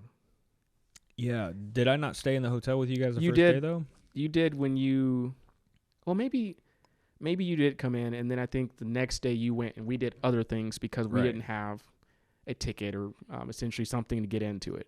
And so we said, okay, you go have fun. You guys weren't scuba divers. We were not scuba divers. No, you're right. Thanks for calling me out. Yeah. You were like, yeah, we No. had some other stuff happening. Yeah. Oh, we figured we'd just go around the city. No, it's fine, man. And so I remember when you came in, like all that time that I had leading up to you coming in was like, okay, this town seems pretty cool. But it was this dome. It was like, for anyone that's ever been to Reykjavik, it's this pretty modern city. It's got some streets that have some history and some legacy. But then when you like look at the boundary or the outskirts of the town, you look and you're like, where are the trees? There are no trees in Iceland. Nothing out there. Yeah, it looks like an alien planet. Yeah. And so knowing that we're going to go out and climb, right? We know climbing, quote unquote, but do we know climbing? Because this is different. Yeah. And so I think a lot of that was the mental prep was, okay, well, let's see what we get ourselves into. And I actually didn't do any research going into this trip because you said, hey, I know where we're going. We're good. And I trusted you. And so we went. Well, it worked. I got us there. You did, for sure. Yeah. Yeah, I mean, there's a lot of learning along the way because we knew what main highway to be on. That's right. But there wasn't anything because it's completely, I mean, it's mountainous, it's a glacier, all that, but it's like it slopes from the glacier just going all the way down to the ocean. So beyond that, there is no topography. There's no, look for the hill at the turn. There wasn't any of that. So, I think the name was Napavetlir. Yeah, was the climbing area. That's actually really good. Yeah. I'm shocked you remember that. Yeah. Because I remember kept trying to learn it. I wanted to make sure I said that right, like Napavetlir, like the HNA sound. But there was a hotel named Napavetlir. Oh, you're right. So we go to that, and like they are gonna know it's named after them, right? So we go to the hotel named after the area. We go to them. They don't have a clue what we're talking about, but the GPS says it's right there, and that was the problem. We couldn't find the climbing area. Yeah. Well, you look around and you're like, there's no way, like there are no rocks here because it's different than what you've seen, right? Here we're looking for something that's straight a cliff. up. Exactly. Yeah. But there you're like, well, how could there be climbing? Like I'm looking over everywhere to the side and there's not anything that's a mountain, right? That's a cliff. That's a hill. Yeah. And then from the hotel looking down, there's the ocean. Yeah. But apparently across from the hotel towards the ocean is supposed to be this thing where there's climbing, and we're like, I don't see shit. So finally, it's all farmland over there. So you drive down this farm road, and then you turn, and then you start seeing this like curve in the flat earth. It's like almost like where do the hobbits live? Like the Shire or whatever. It's like it curves around, and then there's like a whole thing going on with rock over there. You can't see it from the road. Right. And so we finally found it. But yeah, it was a cool spot. But not before we had the one-on-one challenge with, it was a goat or some sort of, like a sheep. It was some sort of like Icelandic version of a goat. And I remember going down the road and be like, is this the right way? And it was standing there staring us on. It was like, what's the password? Yeah. Yeah, it wasn't a regular goat or a sheep. It was like it had been growing its hair out and working out. Yeah. And it was pretty thick. Yeah, it was thick, dude. It was like, damn, this dude's not letting us go. No. But he was like all by himself too. Yeah. He was definitely asking for a password or something. Here's this is you. Let's put this up. This is you on the rock. You remember that we were doing this corner pitch. It was like kind of an arete, I guess. Yeah. Well, and the interesting thing about it is that usually when you're climbing, there are the climbers that are like, I guess it's time for me to take my shirt off, and they're like, oh, check out my muscles, my rippling muscles. But for us, it was pretty cold. It was pretty chilly. And so when you touch the rock, like your hands almost take all the cold off the rock into your hands. So any grip that you think you have normally kind of gets numbed by the coldness. Yeah. And so I remember like I'm wearing like a pullover, and I've got like a beanie on, and I'm like, man, it's still kind of cold. Yeah. And so once again, it challenged the status quo of what we thought was normal climbing. Yeah, because if you're climbing in conditions that feel that cold, you think, oh, I'm doing alpine. I'm going to have some axes and, I'm, doing that whole kind of alpine deal. But we're like doing technical climbing in a pretty cold deal. And it was summertime, though, which was weird, right? It was August. So I guess, that's, yeah, you're right. Yeah, here's you. And those are our two friends that we met that were from London. Oh, that's who that is. Yeah, okay. Yeah. I was wondering who that was in the picture. Yeah. But you see how it's kind of a hobbit thing. So on the very top of this rock thing is all grass. And then where you're standing, and I'm taking the picture, I think, that's all grass. Right. So when you're further up the slope and looking down at it, all you see is grass. Mm-hmm. There's no cliff because it's all kind of tucked into this whole grass deal. But and then further back, you can see the higher mountains. That's me on that same pitch you were on. I love that picture because you're leaning back, belaying. Mm-hmm. And like holding my weight basically while I'm hanging there waving at the camera. But this is the cool view is like there's the cliff, there's the grass behind us, and then you see that stream off to the far right. Yeah. And then behind that is the ocean. That's right. So we're in this weird world where we're on this, what was that, 40 feet? I think it was 40, yeah. About 40 feet. So the cliffs are about 40 feet that we're climbing. We're in this wide open farmland. Goats were running around, right? We're walking by and whatever stuff. They were. We call them goats, but whatever goats on steroids. Whatever those creatures were. And then it's open farmland. There's mountains in the distance, glaciers even further in the distance, and behind us is the ocean. And there's a beach at that ocean. We're in this like crazy terrain. It was another world. There was every kind of terrain. That's right. There was a plateau, there was a plain, there was a mountain, there was a beach, there was an ocean. Like every kind of terrain you can think of, it was all right there.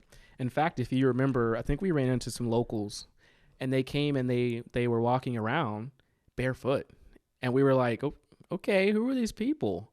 And it was like, they were like, oh, hello, are you here, to climb?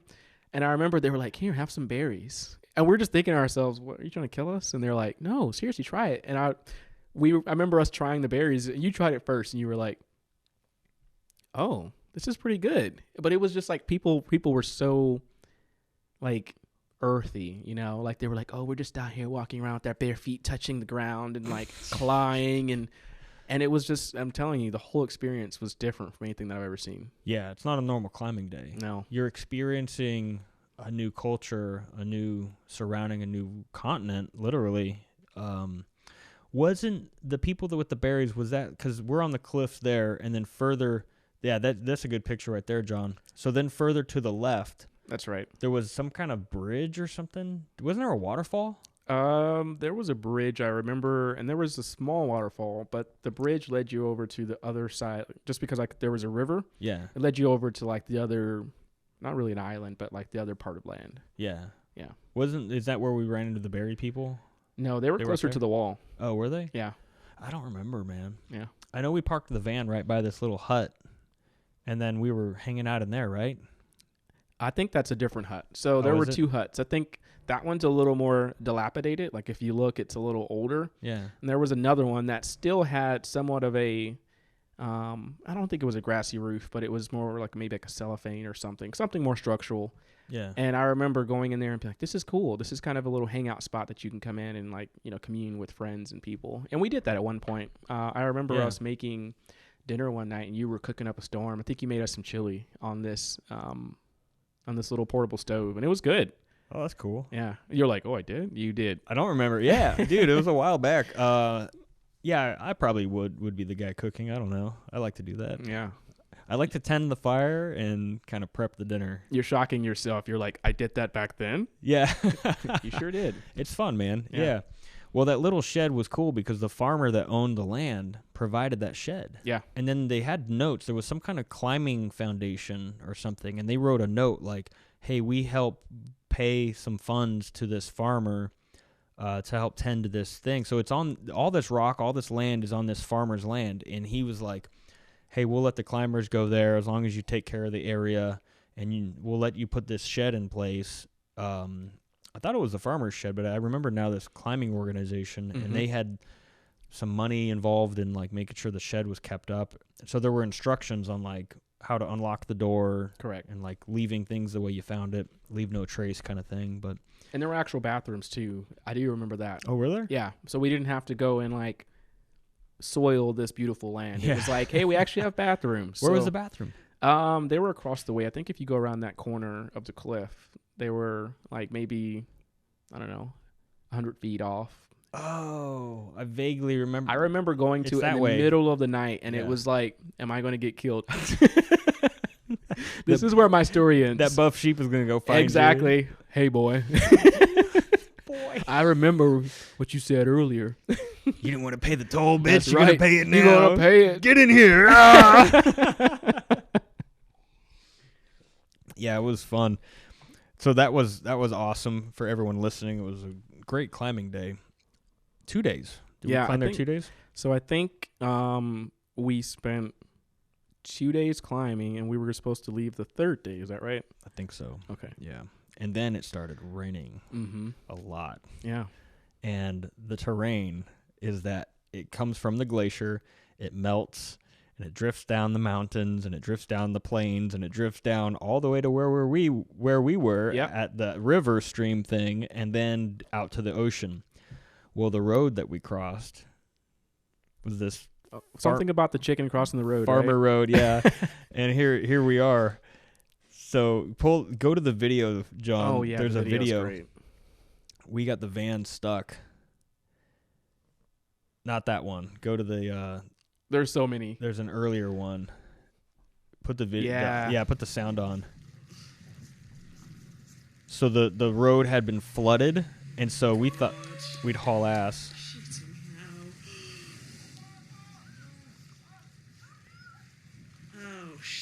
I love her commentary. That British. Oh shit. Oh shit.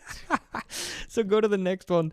So the van gets stuck. We thought we could, because look at you. You're walking above, the water is below your knees. So we didn't understand. Well, and let me tell you that this is glacier runoff. So the water is freezing. It's ice cold. My legs were numb for like 2 hours after this. Yeah. And we were trying to get this tractor to like hook up to the towing hook in the front of the van. Right. I had some goggles from my scuba gear. So I was like, okay, let me look underneath here. There's so much crap, I couldn't see a thing. Yeah. So I stuck my face into this ice-cold glacier melt. It woke you up. Yeah. I remember that. It sucked. Yeah. And what made this worse? Here's me. So I'm filming it too. Oh, wait a minute. This was before. Is this before? Oh, you created a video of it. What is this? This is a video that you put together, I guess. I don't know if I did. I thought it was the one where I was driving. This has been edited. This is cool. I haven't seen this. I didn't do this. You sure? I don't know what this is. This is not the clip I wanted. Windows put it together for us. Yeah. What the hell is it? Oh, that's not the video I wanted, though. Oh, well. I had filmed being in the van when I drove across the thing. Yeah.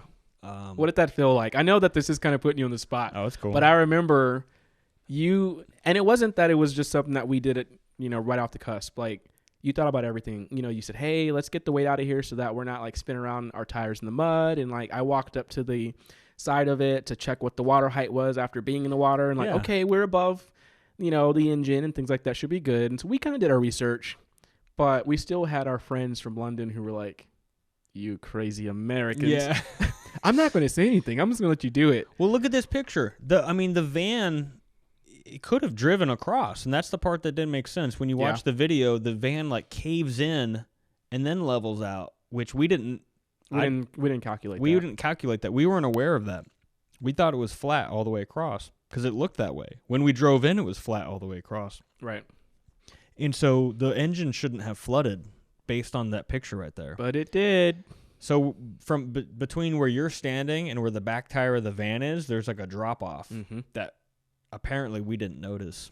And so then the van sinks in, eats a bunch of water, and gets flooded, and that's it. And what makes this worse is we were talking about this farmland and about, how this farmer allows climbers to come and like enjoy the land. Right. So, when you're out here, like, I don't remember if our cell phones worked. I don't remember if we had service. So we didn't have service. So our friends from London got in their car and they drove to this coffee shop right down the street. And luckily, the kind Icelandic woman there knew the farmer. And she literally called him on his phone. She's like, hey, we've got some crazy folks out here on your land again. Stuff. And so he comes out, and literally everybody that we talked to in Iceland spoke English. You remember that? Yeah. This guy comes out, not a word of English. Not a single lick of English, yeah. And so he's pissed at us, and he's like, "What does he sound Asian?" I don't know. I just remember him looking at me with this hatred in his eyes, like... He was so mad. He was. Yeah, because he's like, you got me out here in the rain. Yeah, because it was raining. He had to come out. It was cold. Look, he's got his waterproof. He's got his parka. He didn't want to be out there. It was cold. So he's out there hooking it up. There's two guys. Who are these guys? So the guy in the blue was one of our London friends. Oh, that's And then the guy bending over, if you can zoom in between both of us, that's the Icelandic guy. Okay. So just imagine like this man that, is probably in his house watching TV, enjoying himself, being called out into this cold, rainy environment because some Americans decided to go through however many feet of water. Had I known, it's hindsight's so 2020, man. Because had we known there's a dude with a tractor that can just pull us across, we wouldn't have tried this like race thing where we try to drive across the water. And I've talked to other people that know about this because I'm used to the military vehicles that has the big snorkel. Yeah. And you can just haul ass across anything. It doesn't matter. And I thought, okay, as long as the water's below your knees, like we see in the picture, then the van can handle it. Like, no big deal. So I knew about the air intake. I understood you can't have water in there. I got that. But that drop-off, go back to that video where we eat shit. Not that one, the other one. And when you see the van go across, you'll watch it drop into this thing that you don't know is there. I'm sure when it dropped, your heart dropped at the same time. Oh, I was so... Look, boom, and it just ate it. Off. We didn't know that drop-off was there. Yeah. Because the water was flowing. Look how fast the water's flowing. So I'm thinking, all right, well, I got to move fast so we don't get sucked into the current. That's right. That's why I was going so fast. But I didn't know that drop-off was there. It sucked in all that water. And you hear the British woman. Do that one more time. Listen to her. Bloody hell. Oh, shit. I love That's it. my favorite line. Oh, shit. It was so unscripted. It's perfect. Because she's like, shit now. Right. Oh, shit. And they were super, super awesome individuals. They actually spent a lot of their time helping us get back to the coffee shop and like figure out how to get another tow truck driver to come and try to tow us out of the water. And it kind of bit into their trip, and we're like, hey, you can leave. And they're like, no, we're going to make sure that you guys are good. So they were awesome. They were great. It was probably, once again, this is part of climbing that I love, is that you come across and meet so many different people. And even only knowing them for maybe 2 or 3 days, they were willing to sacrifice that for us. And it was just another testament to how climbing brings people together. Absolutely true, man. I mean, the people you meet on climbing trips are great people. Because they're all that same kind of mindset. They've all put in the time and the research they're that kind of person. That's right. They have that mentality where they're going to go do the research, figure out how to travel to a place that means they have some kind of international street smart, some kind of prowess for like traveling the world. That means they're more open and receptive to other cultures, and they love putting in a hard day's work on the wall. Yeah. And all of that culminates into like when you meet someone in another country and you go to a crag, we're all friends. Yeah. I've never been to a crag where I've traveled to a hard place to get there and they're like, who the fuck are you? Like, it never happened. That's right. There's no meatheads in climbing. You'll see them in the gym.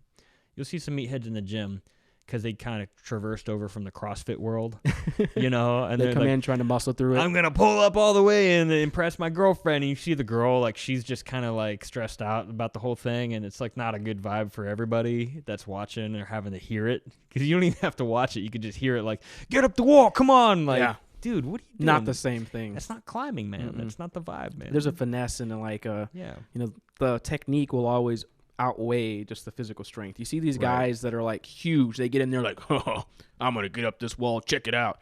And they struggle.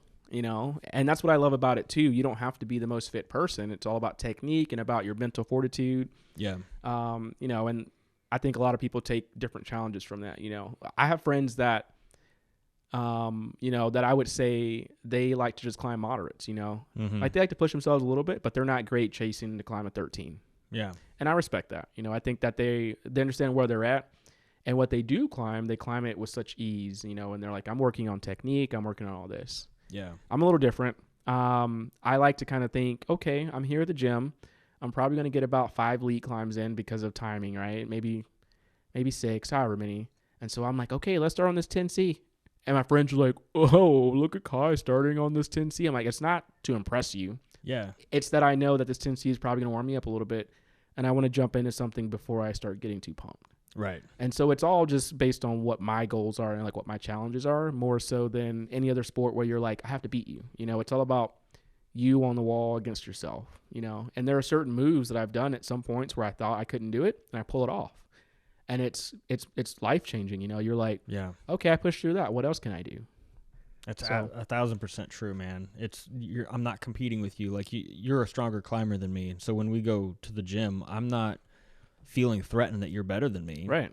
I want you to get to the top just like you want me to get to the top. So the route that I'm climbing isn't going to be as hard as yours, but we're both stoked when we both send that route. Exactly. That's it, man. I'm not competing against, unless we're doing a competition, right, or something, then we, have that kind of competitive spirit. But for the most part, that's not what climbing's about. It's about overcoming your own fears of, can I go for that route? Like, I know really scientifically, logically, like my belay partner will catch me. So if I go for this ride, I know they're going to catch me, but it's having the confidence of going for that move. And I remember we used to climb a lot at Grapevine. Yeah.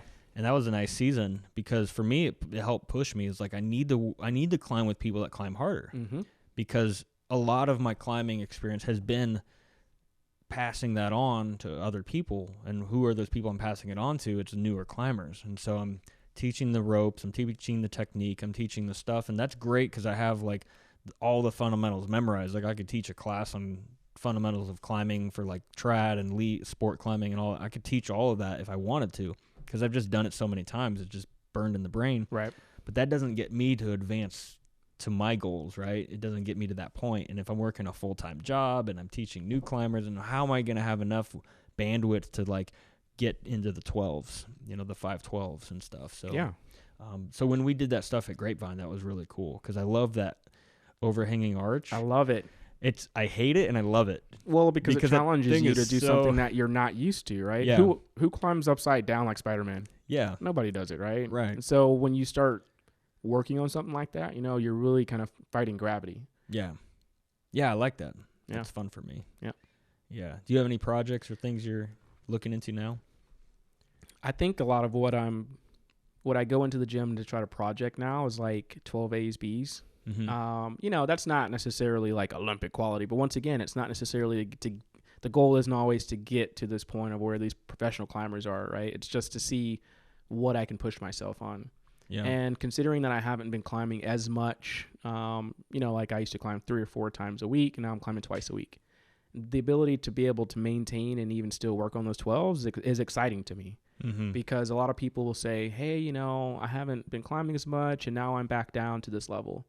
And I know that, that happens. It's not necessarily a detracting factor, but, knowing that I'm able to keep and be consistent, and then saying to myself, well, what if I got back to that consistency, like even more so, what could I do? And so that motivates me, right? So I go in, and most of what I climb is really based off what looks fun. Mm-hmm. And so like I may look at something and I'll look down and go, oh, that's a 12 CD. All right, let's hop on it. Yeah. And so, it's not necessarily me trying to show off. It's me just trying it. And there have been times where I've thought, hey, rather than climbing something that's safe, like I have times where maybe I want to just climb something that I want to get to the top of. Maybe I want to say, hey, I'm probably not going to get past the 4th clip, but I'm going to try it. And there have been times where I hop on that wall and I finish it. And I'm like, wow, okay, what if I hadn't tried it because I was too worried about not being able to complete it? Mm-hmm. And so I think that mindset has really worked well for me and saying, hey, if you get it, great. If you don't, then you know what you need to work on. And so there'll be different things, whether it's slopers or, pinches or finger pockets, whatever. You don't really learn that about yourself unless you put yourself to that task. So I'm once again climbing, teaching you about yourself without you really noticing it. You're having fun at the same time, and you come down and you go, okay, I need to work on pockets, or I need to work on this. And I love that. Mm-hmm. What do you find to be the most fun, enjoyable challenge right now? Like what style? So I've been a lead climber for a bit. I've tried bouldering more so recently. Like in the past, I would tell myself, I'm not going to go to the gym just to boulder, right? So like if a friend tells me that they can't make it to lead or top rope, I'm like, okay, not going to the gym. And so that's why the other morning when I went, it was really important to kind of go in and set that structure of, hey, I'm here knowing I don't have a partner. Mm-hmm. And it forces me to do some auto belays and some bouldering. And, it pumped me out. I mean, there are plenty of times where I've climbed with a person and they've been like, well, you're not pumped yet? And it's because of the cycle, right? So like while they're climbing, I'm resting. But when you're bouldering, it's a whole level of respect there because you're really going as fast as you can, right? You like climb something, you jump off, and if you want to move on to something else that's open, you can. You don't have to wait for another person. And so that taught me once again a lot about myself was I thought I had more stamina. Yeah. But, I think I've been focusing on lead still. One of my friends, actually my whole friend climbing group, they're really getting into trad. And we've always been kind of under the same impression of like trad is dangerous. But we've got some great friend groups and, mentors and things like that are like, hey, if you guys want to learn, we'll teach you. Mm-hmm. And so I have a friend that's bought like, 20 pieces of gear, and he has this little mini rack going on. And so anytime we talk in the group, he's like, hey guys, you guys want to go hop on some of these trad routes? It's a 5-6. And it resets your mindset because once again, lead climbing, maybe you're climbing 11s and 12s. Yeah. But when it comes to trad, you're like, hey, I'm starting on 6s again. I just want to get my placement right. Yeah. And so I think that is probably the next step. But I still do focus a lot on like lead and top rope. Those are primarily my main focus of climbing. I didn't know you were interested in trad. Yeah, I mean, I can come learn from you Let's too, do right? it, man. I got a mega rack. Yeah. You just put on there what you need, but yeah, I've got all the stuff. So In fact, I think cool. at one point in time, you were asking me like, once again, this is us in our like most vulnerable state of mind. Hey, you want to go climb in like Korea? Is that what we were going to go do? I don't remember. You mentioned like, Korea? hey, you want to climb somewhere? And I remember it being so exotic, like Thailand. Oh, I wanted to do Thailand? Yeah, I wanted Okay. to do Thailand. Okay. Because I had this vision in my mind. There are places that you can go where the climbing is right next to the beach where they do the scuba diving. Oh. So if we can stay right there, then we're just the beach, Yeah. cocktails, Yeah. scuba, climbing, like we're having a great time, living it up. Like, I'm down. yeah. Well, yeah, let's do it. I will tell you that's that, all sport climbing there on the beach. which is good. I will tell you that I've, growing up, I kind of swam in like swimming pools and things like that, right? My mom, she was thrown in a lake when she was younger. And so she like is super afraid to swim. They say, oh, we're going to throw her in. She'll learn. And she didn't. So they had to jump in and save her. And so growing up, she would always say, no, you can't go here unless your uncle's with you, unless your dad's with you. And so I didn't have like a lot of experience with large bodies of water. So like in a pool, I can get around, I can go from one end to one end. But when it came to like, hey, we're climbing over water at the beach. Yeah. More so than like, that becomes a whole other challenge because, oh, I know I can climb and I can do this and that. But if let's say I'm deep water soloing or something like that. Okay, I have to fall into this water. How I enter the water is very important. Yeah, it can be. Once I do enter, do I freak out and I'm like, somebody come save me. And so I think in this last year, I've gotten more experience with that. I've like swam in a lake for one of the first times, like 30 feet deep water, like I'm floating.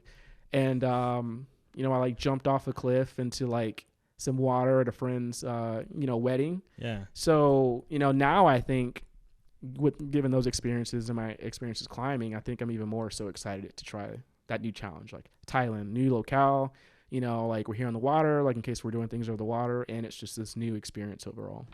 Yeah, that's again, that's why I like climbing so much because it doesn't force you. You can stay at the gym and pull plastic all day if you want, but if you want to get deeper into the sport, it's not only do you learn the international traveling stuff, but it's like, okay, now I want to do different styles of it. So I've got to learn water confidence, like you're describing, because of deep water soloing. Deep water soloing is an aspect of climbing that not everyone gets into because they're scared of falling in the water or whatever, but it's so much fun. Did you do the one out by Reimers? I did. It was Lake Travis. I think it was at, what was the name of it? I can't think of it. Pull up deep water soloing. I think it's Lake Travis. I think it is Lake Travis. Oh, I think it's Pace Bend. Deep water soloing. I think Pace Bend is where folks go. Or Pace Bend? Yeah. There it is. Bouldering and Pace Bend. Get some pictures Park. up of this. And actually, that was one of the first deep water solos that I did. I think maybe a year and a half ago, 2 years ago. Do the Google Images one. There's going to be some good ones. There we go. Yeah. Yeah, no, it's a different mindset for sure because, you know, you could be like, hey, I'm going to go climb this 100-foot route, this like 11-pitch, multi-pitch like you did. But at the end of the day, you have confidence in the person that's belaying you and in the rope and in the gear. But when it comes to deep water soloing, your gear is your shoes and yourself. You don't even have chalk. Yeah. Yeah. So when you fall, zoom in on one of these. It's different. Oh yeah. This guy's that is there's a intense. nice roof section. Yeah. That's cool. Yeah. So what happens for those that don't know, deep water soloing is you pull up on like a raft or something. You could see one in the picture down there. There's like a raft, and then you just step off of the raft onto the wall because you don't want any water on your shoes if you can avoid it. And then you just climb up, and if you send it, then great. You top out and you're good. And you come back down and meet up with the raft. If you don't, then you're going for a ride and you're jumping in the water. That's right. It becomes a swimming trip whether you like it or not. Yeah. Yeah, exactly. Pull up the Chris Sharma one. Chris Sharma deep water solo. This is incredible. I mean, you know, we're looking at little 20-foot wall stuff. Maximize this, dude. Yeah, so a lot of this, if you haven't seen on HBO Max, there's a new show called The Climb. I haven't. I've heard about this. You need to watch it. So it's created by Chris Sharma and Jason Momoa. So they're friends. They've been friends for a very long time. Yeah. But they have instances. I mean, I didn't realize that Chris was known for like deep water soloing. You know, I knew that he was a strong climber really? and that he had all these different things. Oh, yeah. But as I watched it, I was like, oh, that's really kind of what he prefers. This is the man. Yeah. Well, he loves, and you watch interviews. There was a documentary where it's him deep water soloing, kind of like this. I think it might be this footage right here, but he's doing this breathing thing beforehand. He's like, getting my mind in the right space. I'm calming. I'm relaxing. The pounding of the waves on the rock is the breath that I'm taking. And he's getting, look at him. Oh, he just went for a ride. And he went kind of off to the side. Yeah. But, I mean, he's good. Yeah. I mean, it's not that high, really. But you can see he's like, okay, I got to grab the rock again. Now he's got wet shoes, and his chalk bag is toast. Yeah. I mean, that chalk doesn't do anything for him. But, yeah, there's some other... I can't imagine a more perfect route. A beautiful feature like this art.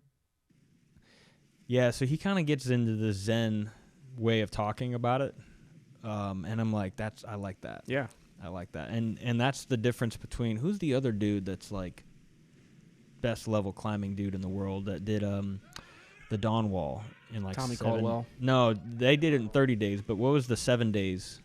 Who's the guy that Is it screams not- all the time? Oh, Adam Ondra screams all the time. Yeah, that's Adam Ondra. Okay. You know he did it in 7 days, right? Well, people have done it a lot faster than that now, for sure. Oh, since then? Yeah.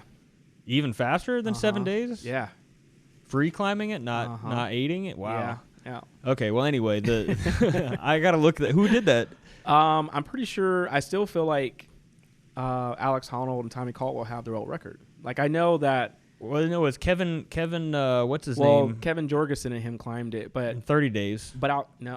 they did climb it in a very long time. 21 days, yeah. But since then, they started speed climbing it. People were finishing it like in a day. What? Yeah. What? Yeah. The Dawn Wall? Yeah. Holy shit. Yeah. We got to look that up here in a minute, but so you got Chris Sharma and Adam Ondra, and Adam Ondra is the get after it scream guy, and then Chris Sharma is the yeah, man, I'm going to feel the Zen energy of the rock and then just breathe with the pranayama. And I'm like, that's what I like, because Adam Ondra really gets after it. Dawn Wall, Yeah. fastest time on 2014, Tommy and Kevin did it after Well, that's 19 days. Well, that's LCAP. Ondra did 8 days. Look up. Let's see. How long does the Dawn Wall take? Oh, okay. Well, yeah, it was 8 days. There's no way, man, that someone's doing it faster than 8 days. That would blow my mind. It's a 514. And you got that traverse pitch that they're doing. Well, there's so many dangerous pitches that they do. It's insane. Yeah, I would be blown away to hear that someone did it in a day. That would be... Look up Tommy Caldwell, Alex Honnold. I know we're telling you look up everything. We apologize. Yeah, well, that's why we love John, man. He's great. Tommy Caldwell, Alex Honnold. What did they do? I thought that tells you that I am getting my... Oh, they did the nose. Oh, the nose. That's what I'm thinking. They did that in 2 hours, I think. Yeah, they did that really quick. That's what I'm thinking when I mentioned that it's way quicker. Yeah. Okay, yeah. Oh, yeah, they did the nose in like an hour and 58 minutes or something. Yeah. It was like, what? I mean, this is a time lapse. 3,000 feet, bro. Right. Like, Yeah. Come on now. Oh, is this... Look at this. We can see their bodies. So this is like super fast forwarded. I mean, 10 minutes in, all right, and they're already way up the wall. It's insane. Yeah. I mean, the nose is definitely the test piece for big wall climbers. So if you're a big wall climber and you haven't done the nose, like, you're missing out because they say it's a 5'9", but when I look at some of those pitches, I'm like, that's not a 5'9", bro. Come They on. mean like maybe an average, right? Sandbag that. Yeah. That happens a lot. You know, I feel like a lot of the older climbers are like, this is easy. You know, what are you talking about, new age climbers? But I also feel like weathering is a real thing, and something that they were holding on to 20 years ago is not the same as what you're holding on to now. 100%. That bomber crimp is now a sloper. That's right. And you got to change the grade, man. But they're like, no. Yeah, I think that there's definitely like an advantage that we have in 2023 with the technology of the gear that makes us lighter and faster. But you're absolutely right. Like, the conditions have changed on that rock with how many thousands of people like coming through that route, and the conditions are different. You got to change the grade, Right. And I think that needs to be discussed on the climbing community. So here they are. They're cruising up. I mean, it's an hour and 15 minutes. Now, you know they're simul climbing this, right? Yeah. So they're not even setting anchors. That's right. I mean, that's a whole nother level of fear and, you know, like danger that, once again, you have to know your climbing partner, your belayer. This is a different level of knowing your climbing partner. Exactly. It's one thing to belay, but you got to know that while you're simul climbing. Holy shit, dude. If one guy goes for a ride, you're both going for a ride. Yeah. And you got to be okay with that. But they both have climbed this route so many times that it's just memorized. It is. They're In burned in fact, the I brain. love that, Alex Honnold takes this little journal and he writes in it, like, and he's like, oh, on this pitch, blah, blah, blah, blah. And he, like, takes these notes and he's like, left-hand pinch here. And it's just so detailed. Think about how far that is for him to be taking detailed notes of everything he's doing. Yeah, that's a lot of notes. Look at this. Boom. The one guy made it an hour 58. So I guess they time it based on when the first guy makes it, because look, the second guy's still getting up there. Oh, you're right. I don't know. I think you should do it when the team gets up there, right? You want to go and try to beat the record? Yeah, let's do it, man. Yeah. Never having done big wall like that. No. What is the threshold for big wall? That's a good question. I don't know if it's a certain number of pitches or if it's a certain height. Yeah, because I've done 1,000 feet. I mean, would that be considered I would think big so. wall? I mean, Yeah. multi-pitch for sure, but Yeah. big wall definition. So it says ascends a long multi-pitch route, normally requiring more than a single More than a single day. But once again, they just climbed that in less than a day. So maybe back then, Yeah. is it considered big wall still? Yeah, I would say so. Yeah, I mean, if you can do a thing in an hour and 58 minutes, that's not even, that's faster than it took me and Chris to do the 10 pitches in Mexico. But that's also because you guys were like probably enjoying the scenery. We were hanging out. Yeah. We weren't trying to race. We wanted to, because again, those dudes have done the nose 1,000 times or something, right? So it's just the enjoying the scenery thing, it probably isn't there for them as much as like for Chris and I. It was our first time in that area. And that's part of the climbing experience, just like seeing the scenery and just being up there and taking it in, having a snack. Yeah, so we were What kind going of slow. snacks are you eating on the wall? Dude, we brought sandwiches. Like Oh. we brought full on lunch. Okay. Yeah, so there was a street vendor selling rotisserie chickens on the street corner. So we chopped that up into pieces, get some bread, make some chicken sandwiches. I don't know what we threw on the sandwich with that. But Whatever you a had. chicken sandwich. Yeah. And then I don't know what else. I don't know. I'm sure we had some bars that we brought from the States, so some protein bars and stuff. And I had my Camelback in my little ditty bag. For some water. Yeah. For water. Yeah, I don't know what he had for water, but yeah. I mean, 11 pitches is no joke. So it is always interesting Yeah. because some people have their go-to snacks and some people, are like, well, I'm just going to, well, granted, the people climbing 11 pitches probably aren't just going with the flow. Like they probably got some food planned and things like that. But Yeah. it's a whole nother level of like prep, Yeah, for sure. Because you can't leave it down on the ground. Just you got to carry Right. something with you. So I have this little green bag that a friend gave me that usually it's my gym bag. I just take it to the gym. But it's also like an ultralight. It's like a really thin nylon material. And just put it. It's enough to carry my Camelback, a couple of extra bits of gear. If like something goes wrong and I lose my master point, anchor setter, I got an extra one in the bag, extra ATC, some basic gear that if it comes down to it, a couple extra slings, if like for an oh shit moment, if we gotta like bail or whatever. It happens. Bell beaners. Yeah, exact. Couple bell beaners in there, so something like that, and then it'll be the Camelback sandwich, 2 or 3, protein bars, and maybe like one of those Justin's peanut butter things. Are those like peanut butter cups? Not the cups, but Oh, the packs where you just squeeze out the peanut butter. Yeah. Astronaut food kind of Mhm. thing, which is like real easy. And then I have the wrapper and I just put it back in the bag or Good. whatever. Yeah, that's about it. I mean, you don't want to be too much heavier than that because then you're dealing with weight and you need that thing to be tight on your body. Correct. And if the weight's shifting and there's too much shifting back and forth, that throws you off for your climb. It's a challenge in itself. Yeah. Yeah, man. I'd love to do the Thailand thing with you. For sure. Because it's fun traveling with you. Let me know. Yeah. I'm not just saying it either. I mean, we made Iceland work. We'll make this Yeah, yeah. This time we're not renting a van. work. The van is cursed. Oh, man. Yeah. Well, usually if I'm traveling internationally, I like to rent either like a scooter or just get in a taxi. Yeah, just transportation is easier that way instead of having. But we had to travel cross country in Iceland, so that was Right. part of the deal. I think it was about 4 hours from Reykjavik to Yeah. our climbing point, so it wasn't the most economical to try to take a taxi out there. But Prices are ridiculous, man. Pull up the. Let's talk about prices first. Go to the pictures on the desktop. There's one with our breakfast. We're eating some food. Here we go. Put this thing on for everyone to see. Here's a stack of pancakes with some berries. Looks nice, right? And then I had a cup of coffee. You already know. Yeah, John. But I want anyone looking at this. John, guess how much that stack of pancakes and a cup of coffee cost? In dollars? Yeah, U.S. dollars. 35. Well, he's not too far off. It was he said 35. It was $40. 40 U.S. dollars for a stack of pancakes and a cup of coffee. yeah. It blew my mind, man. Supposedly, there's like, hey, things have to be imported. I'm like, how much does it cost to bring in pancake mix? And these berries, I'm sure you're growing these berries somewhere. Come on now. Why are all your prices so goddamn expensive? $17 for a hot dog in the That's street right. corner. It was. Yeah, Yeah. a hot dog.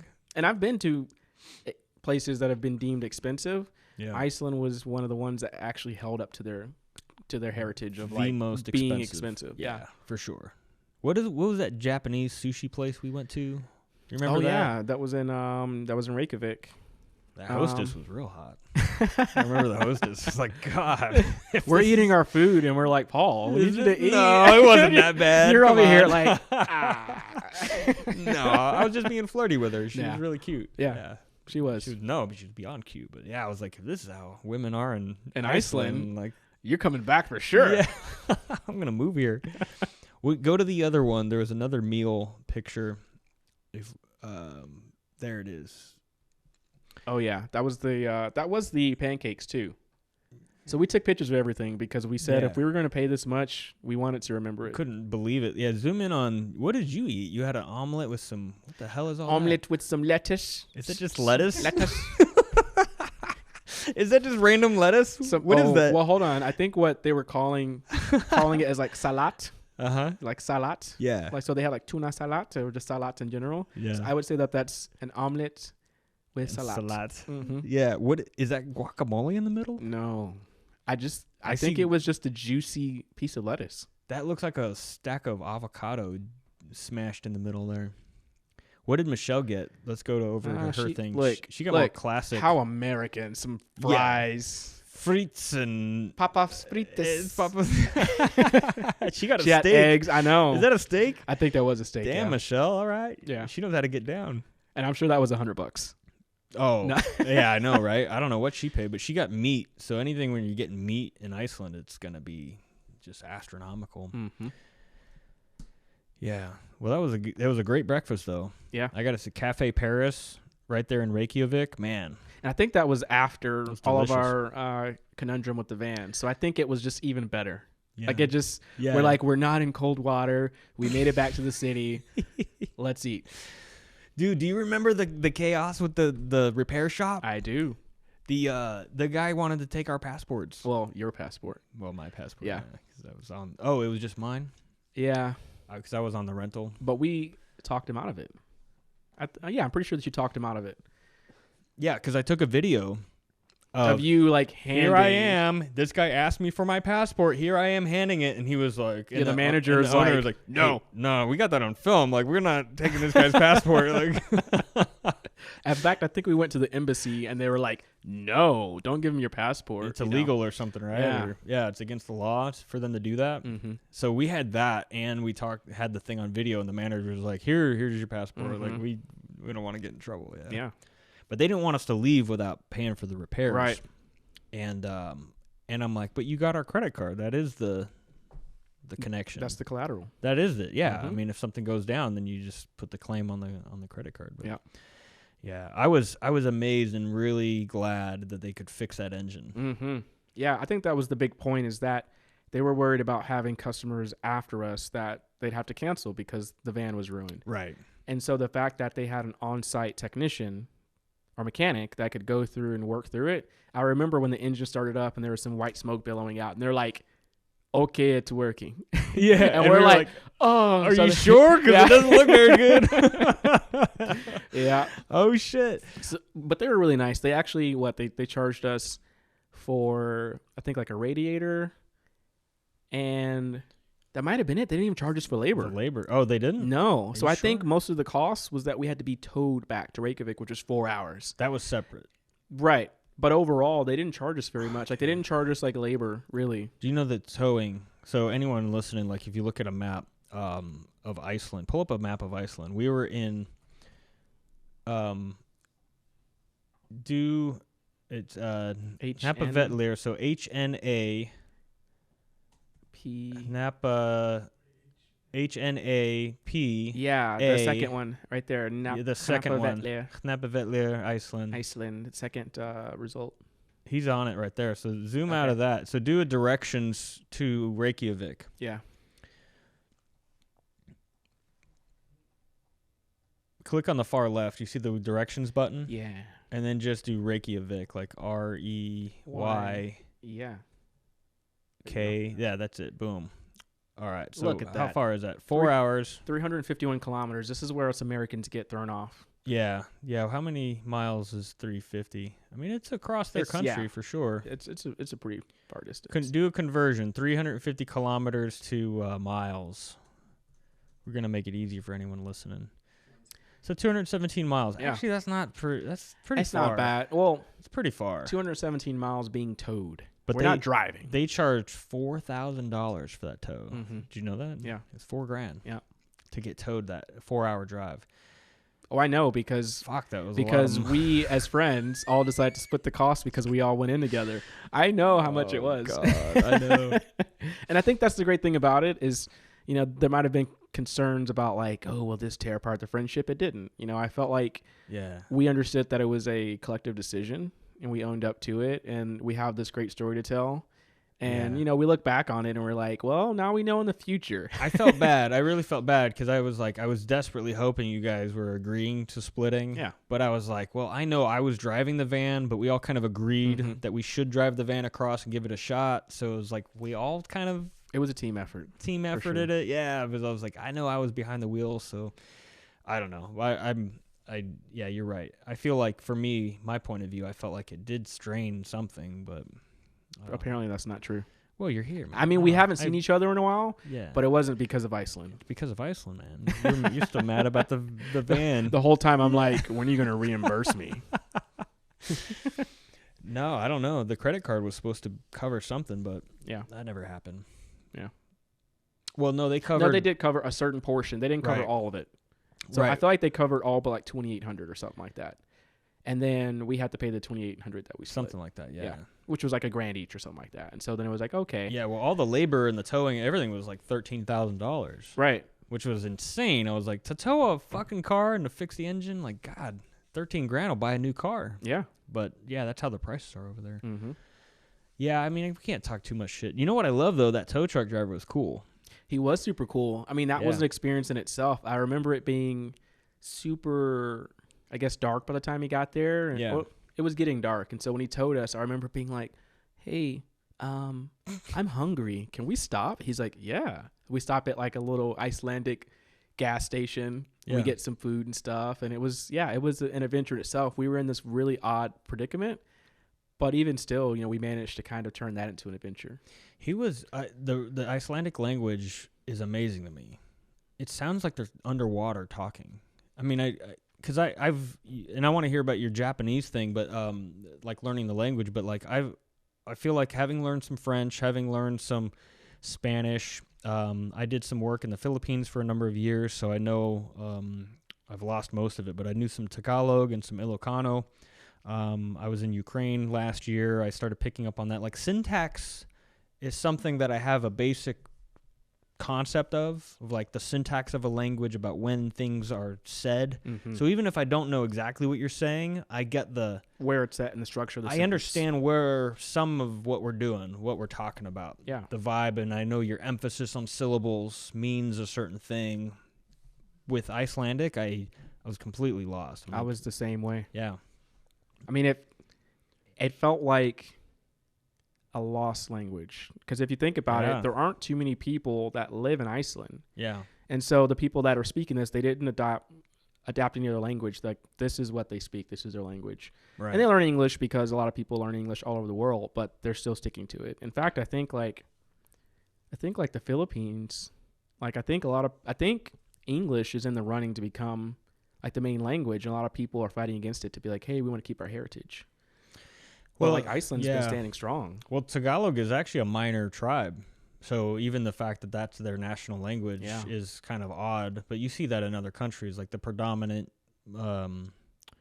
power tribe is the one that gets the main language of these nations. But yeah, most people predominant, especially in the metropolitan areas of the Philippines, they're all speaking English. If anything, they're speaking 4 languages. Yeah. There's places I went where they're speaking English, Tagalog, Ilocano as a baseline, and then their 4th language is the local tribal dialect. So they'll speak Ifugao or, something else about, from wherever they're from. Look at you. You're such a worldly traveler. Yeah, man. I got around in the Philippines for a while. Yeah. Got around, huh? Yeah. No. I'm messing with you. I was doing church work back then. Good. So I wasn't getting around. You were a good but- church boy. Yeah. Doing your own missions. Yeah. Well, not my own, but like linked up. But yeah. Let's take a Good. break, man. For Let's sure. do a break, and then we'll come back.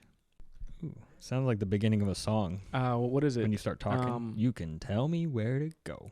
Shake my ass. What? Move No. my No, what's that hips. song? It's like. Are we back in the shot? What's We're that good? song? It's like. All right, we're back on. Should I stay or should I go? That's what it is. You should tell me where to go. Should I stay or should I go? Who sings that? I don't remember. Should I stay or should I go? Wait, Is that not it? Yeah. Who The sings that? Clash. The Clash. Oh, the Clash. Yeah. Combat Rock.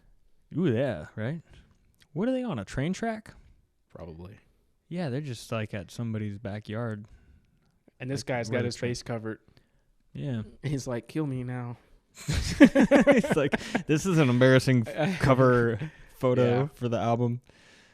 Yeah. So you're still learning Japanese? Is that still like a ongoing thing? So learning Japanese is a very, very long endeavor. I've been watching a lot of videos on YouTube, channels where people, have migrated their way over to Japan through either teaching English or just their own kind of adventures. And I still have this healthy respect for them because they've like taken like, hey, 3 or 4 years of their life just hardcore studying. They might go to language school there, and they come out super fluent. For me, I studied it in college. Yeah. And so we kind of petitioned to get the class because we noticed that, they offered standard classes like French, Spanish, German. And a lot of people on campus were like, oh, it'd be cool to have Japanese. And so we petitioned. And after maybe a semester or so, they actually went out and found the Japanese teacher and they created this course.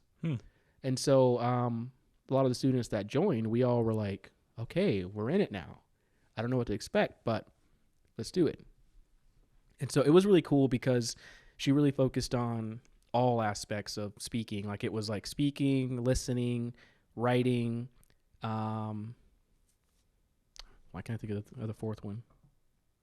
Writing, reading, speaking, and listening. So all those disciplines. Right. Yeah. And so a lot of people, when they learn, they're just learning conversational Japanese or whatever. But for this class, you have to learn how to read within like the first 2 weeks, because if you couldn't read the basic hiragana alphabet, you were left out of the class. And so she would write things on the board, and if you couldn't read it, she'd be like, and she would call you out. Oh, no, yonde kudasai, and you're like, oh, I don't know.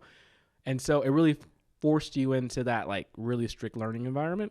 The people that go to Japan, it's even more hardcore because these are language schools in Japan, not a Japanese class in America. And so I spent quite a bit of time. I did beginner, intermediate, and a little bit of advanced. And what I noticed is that as I kept my, my like interest in the language, a lot of my friends I went to school with kind of faded from it. And so then you start going, well, who can I talk to, right? Right. And so you're either online typing, which means that you're not writing, which is a very big part of learning the language because it's the muscle memory. Or you find like a pen pal and you're talking to them. Like you really have to kind of go out of the way then at that point. You can't talk to your friends that should know the same things you know. And so for the longest, I've maintained my ability to read and to speak and understand, like listen. But I definitely have reverted, a little bit back to what I knew back in the day. And so, I've been to Japan twice. I went back in 2009 and again in 2015. Mm-hmm.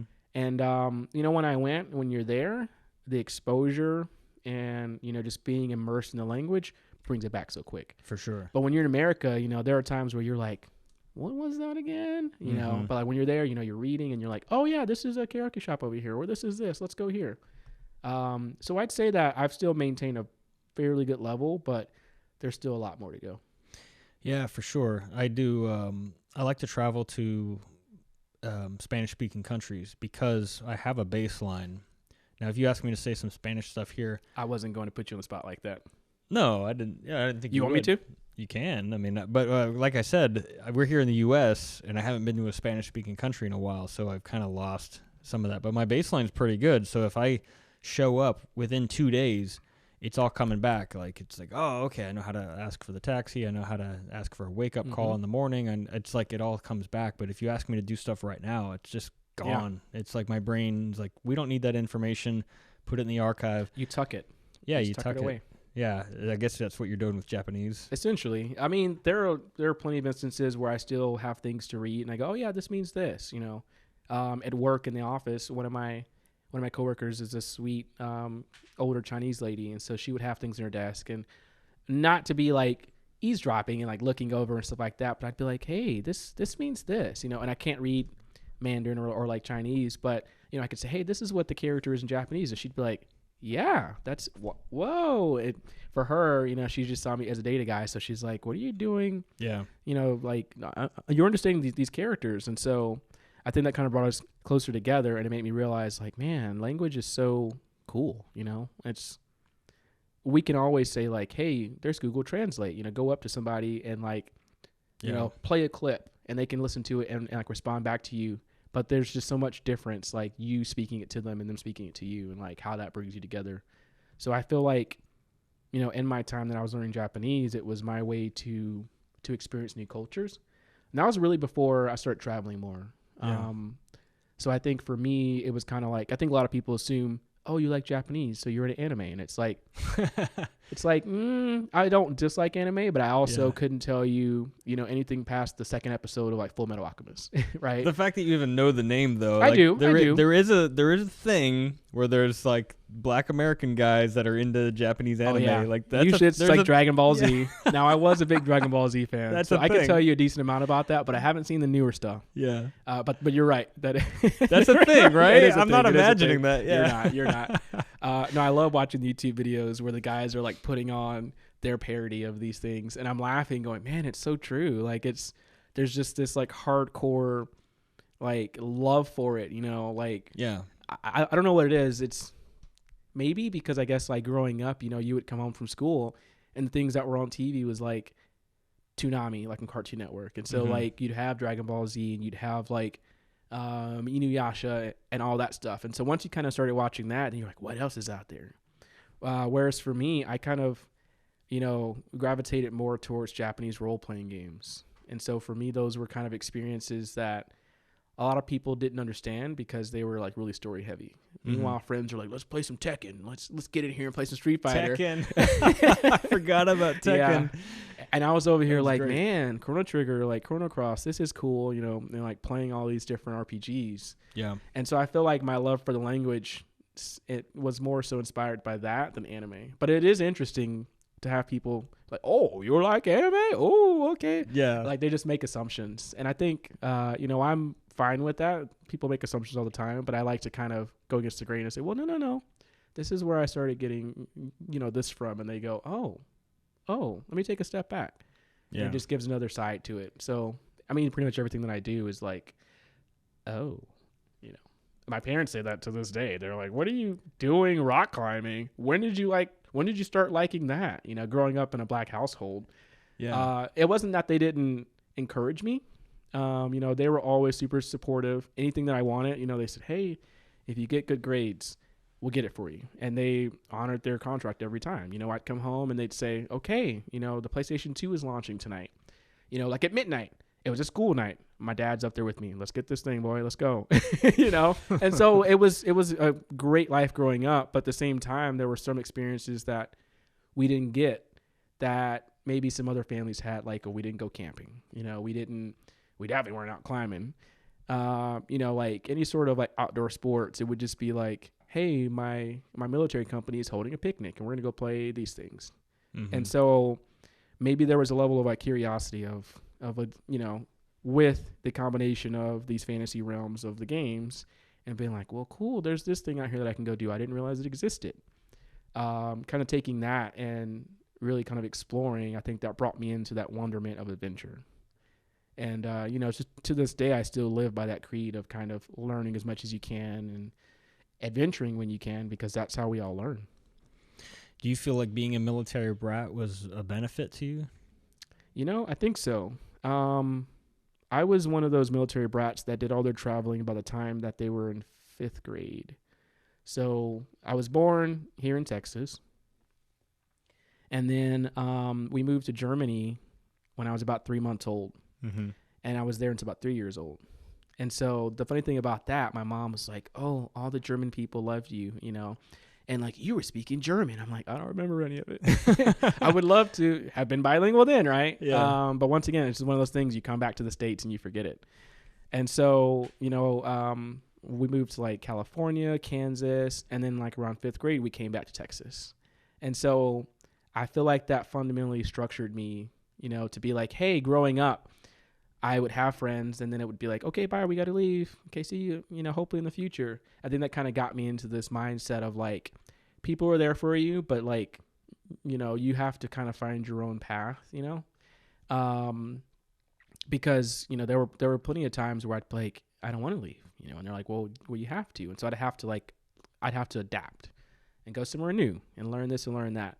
And so I think having that kind of structure and that experience as a young child probably subconsciously like influenced me, like, well, hey, I've already done all these different things. Why don't I try these other things? Yeah. And so to this day, my parents, they're super supportive, but they're like, you're going climbing where? And I'm like, Kentucky. They're like, okay, let us know how that goes. What are you doing here, boy? Turn your location on. Yeah. That's hilarious. But it's really worked out for me. I've been fortunate of, in that regard. And I think, once again, I think that reinforces my love for new languages, for culture, for like adventure, because I was introduced to that. Yeah.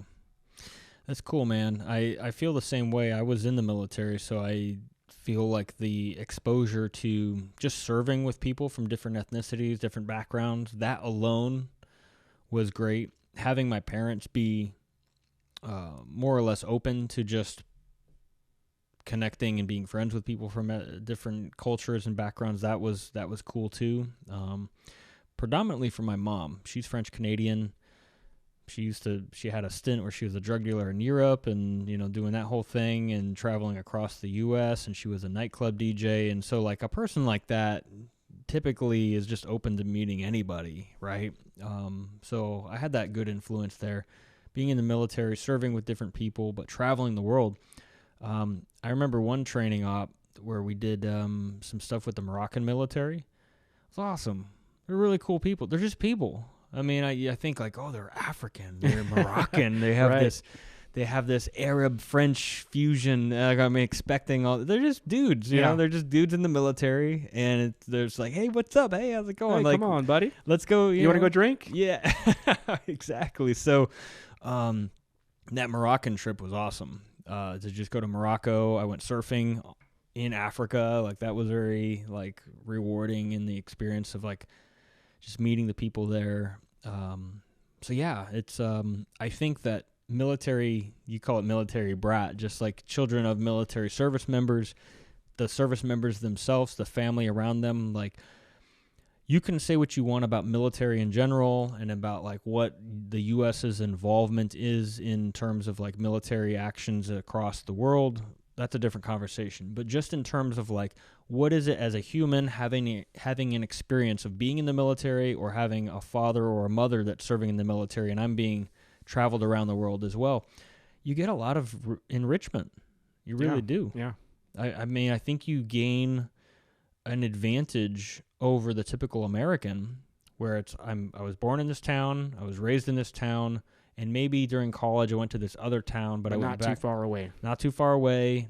Or even if you went to the other side of the country, you know, let's say for example you were born in West Virginia, and then you went to New York for college, or you went to California for college, and then you came back to West Virginia, or then you ended up in South Carolina or something, right? It's like you're still all U.S. You never left the U.S. And so I think, and I'm trying to advocate for this with my daughter, because I want her to understand, like, you got to get out. Yeah. You got to see these other people, man. These other people are amazing people. The world is an incredible place. And that's why I can't just climb in Oklahoma anymore, and I can't climb in Austin, Texas anymore. As cool as spots as they are, they're local, but it just doesn't do it for me anymore. I've got to see what's out there.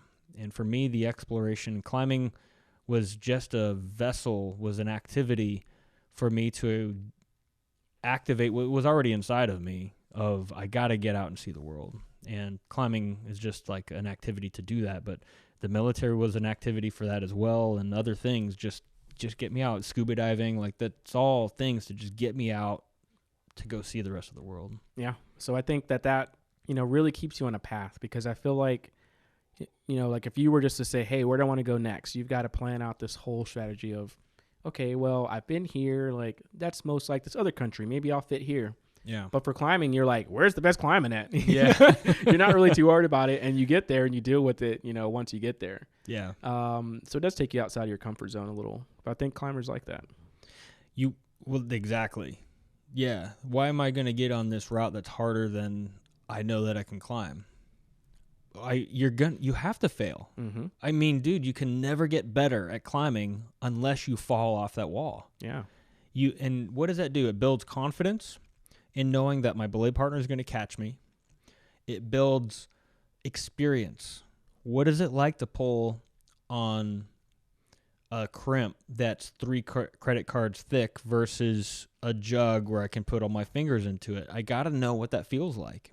And I got to know that sometimes when I go for that move and I make a dynamic movement and I dead point up to it, most people aren't dynoing out there, but it's like if I'm doing some kind of special move to try to catch that finger pocket, a mono or a double or something like that, and it's like I'm learning what it feels like to make those moves on a wall when I'm 80 feet up, 100, 1,000 feet up, whatever. The height really doesn't matter. Right. It just matters, like, are you comfortable making that move? And maybe you're not, and you mess up and you fall.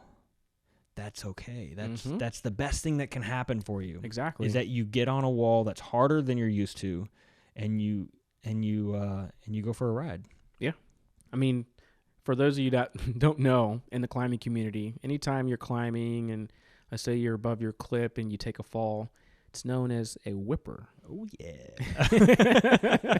And so I feel like a lot of my friends get, really in their head and they're like, I don't want to fall. But then once they take that whip, then they're like, oh, that was nothing. Let's go, and it just elevates them to a whole nother level. And that's what I appreciate about my friends too, is that they start off, a little lower, more in their comfort zone. And I feel like as the trip goes on, they really start to open up and they're like, screw it. Let me just try it. Yeah.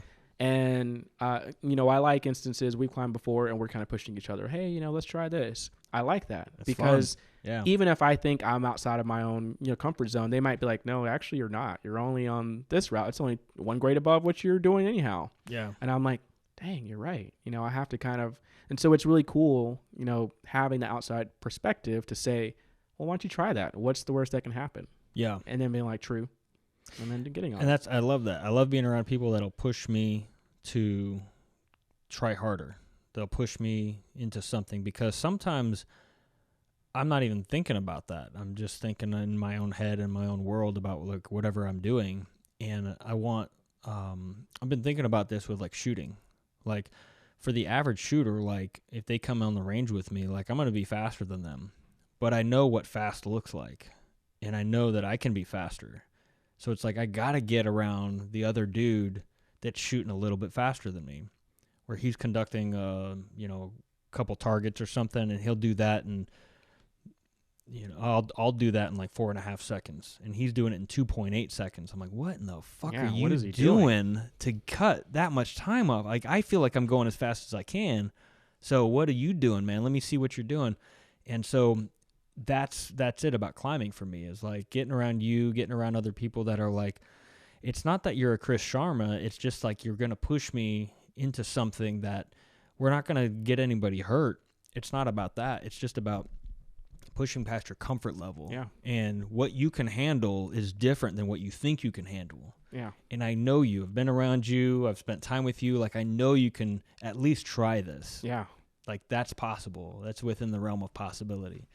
And taking that whipper, man, that I love doing whipper training. Or what do they call it? Fall training or something? There's a term for that. I like at the beginning of a session, like if we're going to go to the gym together and we're going to spend like 2 or 3 hours climbing, I don't want it to just be always the casual, like, yeah, man, let's go do some leads. And, you climb 5 routes in the whole 3 hours or something. It's like, it feels kind of like we wasted a lot of time. It was like we could have been more productive. And so it's like, I want to show up. I want to climb up to the 2nd or 3rd draw, and I want to take that ride. Yeah. And I want to do it one more time. And I just want to eat shit 2 or 3 times and just get it out of my head. I don't want to worry about falling. I know you'll catch me, but right. let's just prove that real fast. I take a couple falls, you take a couple falls, and now we're okay.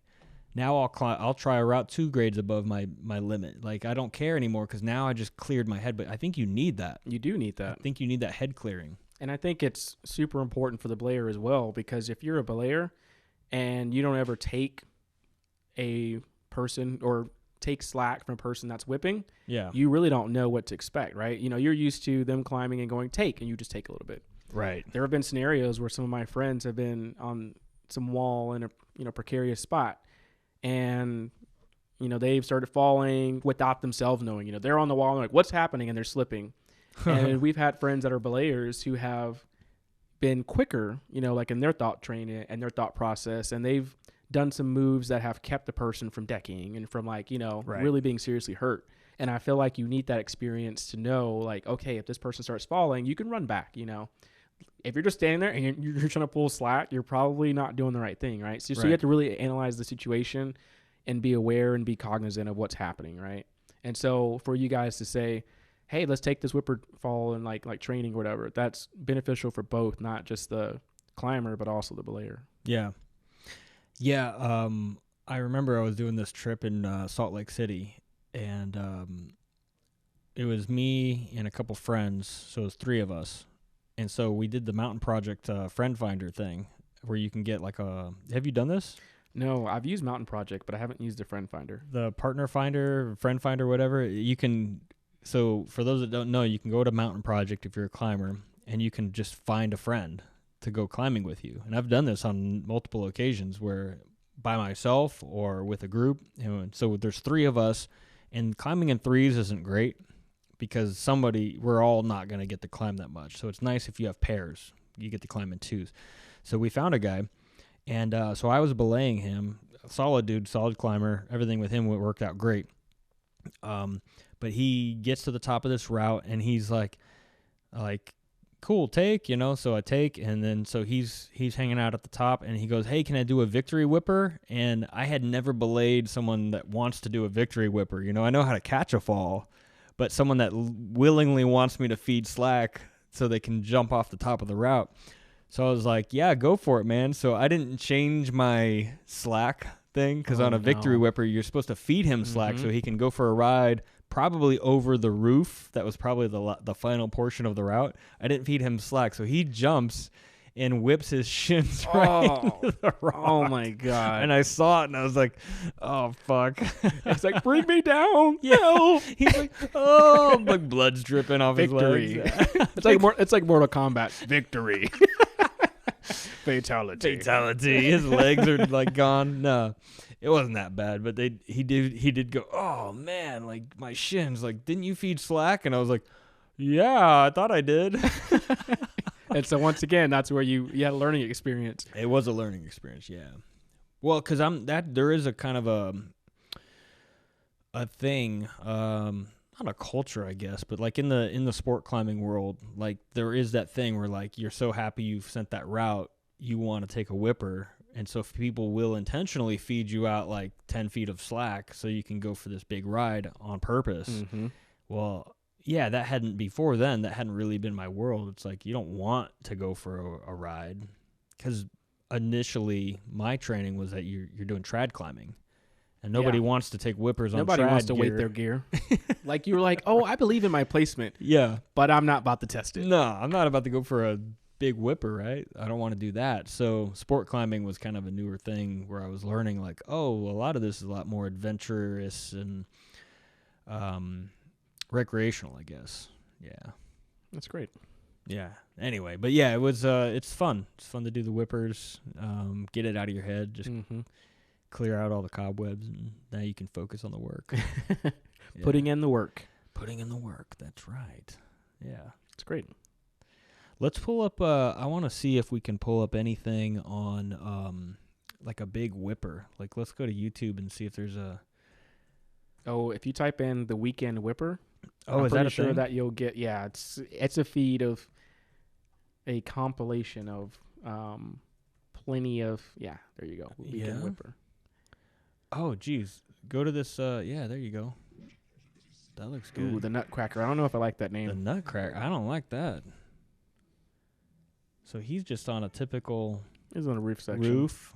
Where's his last placement, though? Look, there's I know, nothing. I don't see anything. I hate that. I hate watching videos like this. Where is your piece, bro? There's nothing. Usually there's something right there in the roof, but It's I guess just- not on this. It's just going down to the belayer. And the music is really It's disturbing. playing the Nutcracker. It's ominous. Is he wearing miros or katanas? I think they look like mirrors. Oh, That guy got racked. he got the belayer. Look, he went below the belayer. Boom! Racked and wrecked. Oh, shoot. Dude. And that guy's having to hold on for his dear life. Like, oh, my nuts. Did you see what just happened? No, bro, I didn't. No, man. I didn't see my nuts just get smashed. So hold on, pause it for a second. So there's so as a technique for belayer though, he didn't do everything he could have to reduce that kind of fall, because that was basically a slack. It was basically a factor 2 fall. Yeah. He fell below the belayer, which, you know, on a multi-pitch, that's a nightmare, man. You don't like, things start breaking at that point with factor 2 falls, where you're falling below your belay point. But the belayer could have easily jumped in the air. Yeah. And yanked slack at the same time. And that takes out a lot of momentum and energy out of the whole system. And so it looked like he was just standing there. I mean, once just again, ate the fall. He may not have had that experience of, hey, this is how you prepare yourself for a whipper like that. Right. And so once again, without that experience, he learned the hard way. Yeah. But he'll never do that again. He'll never do it again. Yeah, if you get your nuts smashed by a weight-loaded system, Yeah. like you're done. Let's see what else we got here. This is go for it, dude. I'm going to go for it, dude. You know, I love the first-person view because I think a lot of people don't really understand what climbing's like and finding holds. So being able to see it from the first-person point of view is very, very, it's important in that instance to give people that sense of being there, especially now with like VR headsets. But he's not finding anything. Ooh, and he fell upside down. Yeah, wow. That's what helmets are for, right? 1,000%. I just had Brendan on. You've met my friend Brendan. We were talking about a whipper she took in Horseshoe Canyon Ranch, and it was a big whipper, man. She flipped upside down, smacked her helmet against the rock, and you hear the big like smack of the plastic, and it's like that could have been your head. Yeah, there'd have been blood everywhere. Yeah. So wearing helmets, man, it's I have my own story. I'm not ready to get into the whole Ukraine thing, but there's definitely like wearing a helmet will save your life big time. And if you don't have a helmet, it could be pretty bad. So there's people that are like, oh, I ride a motorcycle and I just ride free, man. And it's like, dude, you can. I mean, go for it. The laws allow it in Texas, but it just doesn't make sense. Yeah. It's like, especially if you're doing something like this and you want to have a long career of climbing and stuff, just wear the helmet, dude. Yeah. They're light. That's right. They're light. So what's he doing? He's clipping a draw. Yeah, he's clipping up above. Hey, he unclipped. Well, What is he doing? was he clipped? Yeah, he was clipped. The rope was clipped, and now he just unclipped. That doesn't make any sense. Oh, he had his rope backwards. Okay. Oh, look, watch. Now he's... Oh, he can't do it. He's going to fall. His arm's pumped. I know it. That His... slack Oh! Oh, that was a pretty Done. big fall. All the way to the ground. That was a big-ass fall. Wow.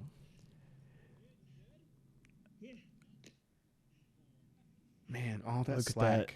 Yeah, that was a lot of... Dude, wow, that's a pretty good fall. Yeah. It's double, right? So he was above... Mm-hmm. So what are we looking at? 20 feet? Probably 20 feet, yeah. Well, that's assuming that those bolts are placed 10 feet apart, yeah. Well, I'm looking at where he fell from, where the bolt is, and he was above the bolt at the next bolt, right? Yeah, he was above the prior bolt, but he was slightly below that bolt that maybe is 10 feet. Look at this. 10 feet Oh, up dude, there. he was so close.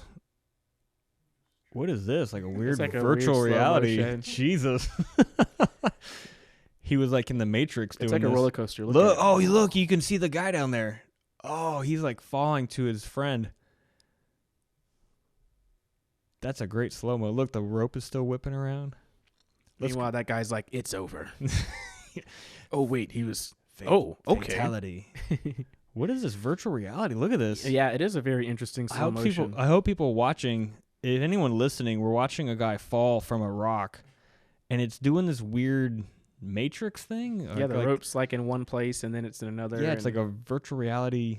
Like there's a glitch in the Matrix. Look, did you see that up in the rock? I did. Yeah, that's pretty weird. Let's go to the next one. Those guys don't even look fazed by it, though. They're like, not again, Johnny. Yeah, like we're used to you sucking.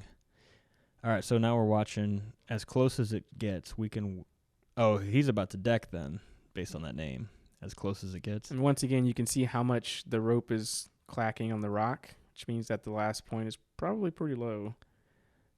Well, he's only... His feet are about 2 feet no, above I'm saying the last because bolt. the belayer, right? So like if they're away from the wall, and if that's moving, then they're probably Right. away from the wall. So this might only be like the first or second clip, right? I Yeah, think it's that's what pretty. they're Yeah, saying. exactly. That's what Yeah. it looks like. He's pretty close. Yeah. That's only the first draw, I bet. Well, he's in 2 now, it looks like, but still, yeah. Oh yeah, there's Yep. 2. Okay. Yeah. Okay. Boom. Yep. Oh Jesus.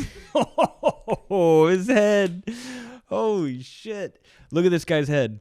This guy's taking a whipper off the second draw, the second bolt, and he flips upside down, and his head So close. less than a foot. Yeah. That's less. God damn! Look at that. Yeah. That's less That's than. scary. That's Let's- severe head trauma. Let that not be us. Yeah. Yeah. Well, I don't even know. Look, go back to the fall part. If you can focus on the hit the back.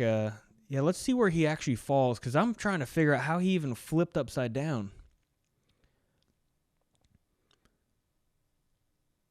Okay, so he's climbing above the second draw. He gets pumped or something happens. Oh, he reached for something. How did he flip upside down, though? Yeah. Look at his right foot. Did his... Oh, his right foot caught the rope. I see. That's it. So he didn't take the fall properly. Look at his right foot and the rope. Look at it. Boom. Yeah, Yeah, that's it. And that's exactly what flipped That's him upside exactly what down. got him. Look, and it's on his heel, behind his knee. There it is. All right, yeah. So he did it to himself. How dare he? John's laughing. Well, from a climbing point of view, like he did. Yeah, He didn't properly take the fall. That's then right. That's Yeah, when you're starting to get pumped, you got to look down at your feet and go, "Okay, am I clear?" you got to take the fall correctly. Yeah. Yeah. You got to push out away from the wall and clear the rope Mm-hmm. so that it's out in front of you. Man, I'm super excited to go climbing with you again. Let's do it, man. We're over here, we're critiquing. We're like, Yeah. I mean, we're not saying that we're the best climbers, but we're just like, what happened there? This is our analytical, That's it. part of our brain coming back in. Yeah.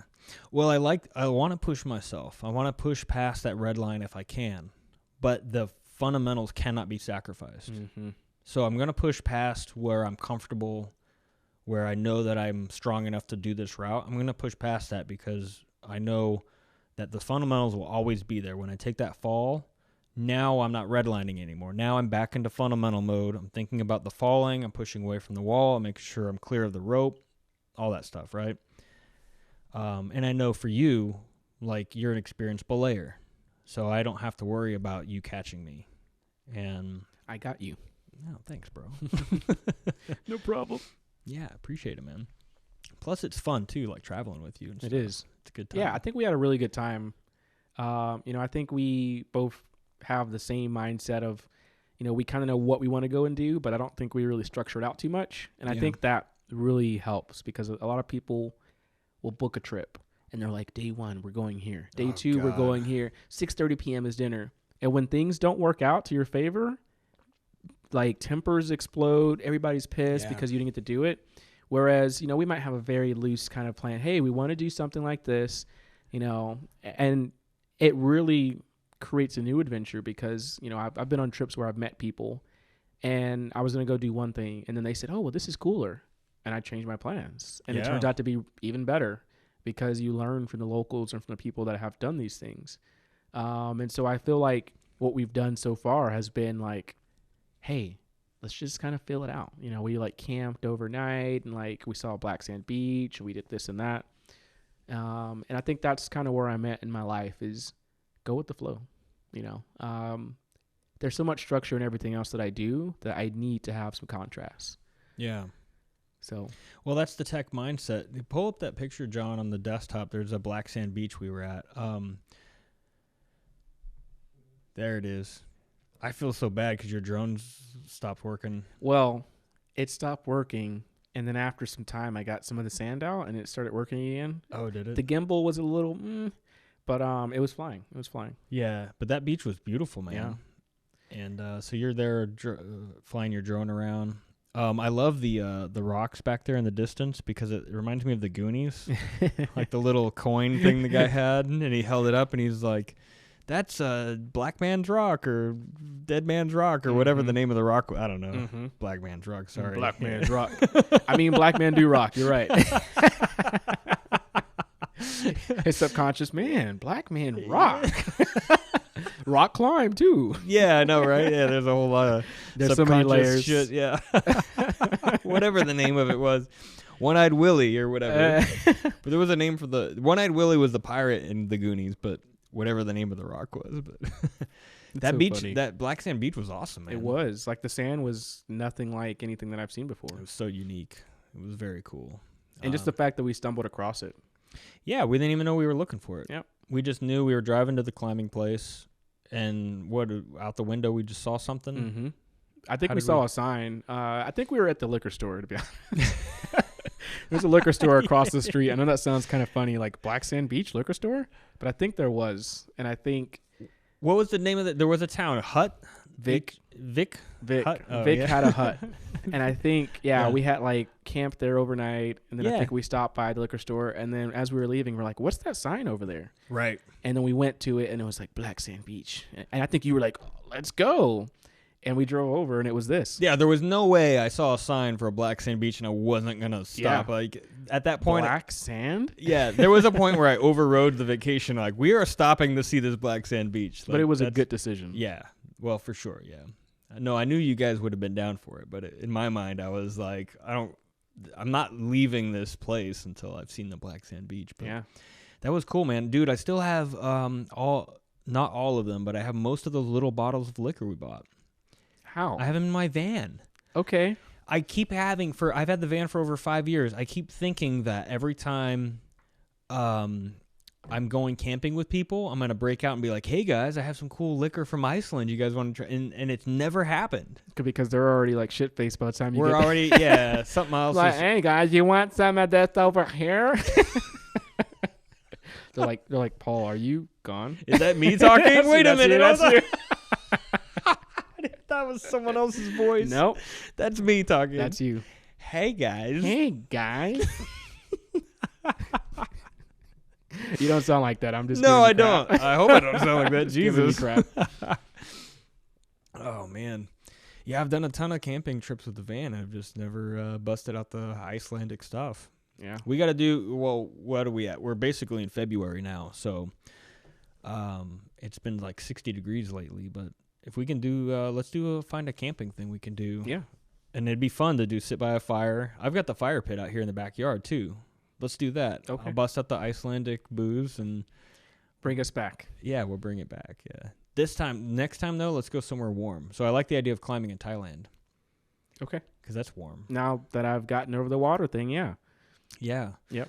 Well, I can help you with the water thing just because of the scuba training and all the water stuff with the military. So if like you want to go work out on a pool or whatever, yeah, we I can. appreciate that. Yeah, man. Yeah. Get me to that level. Yeah. Be like, I want to just focus on the climb, not the drop.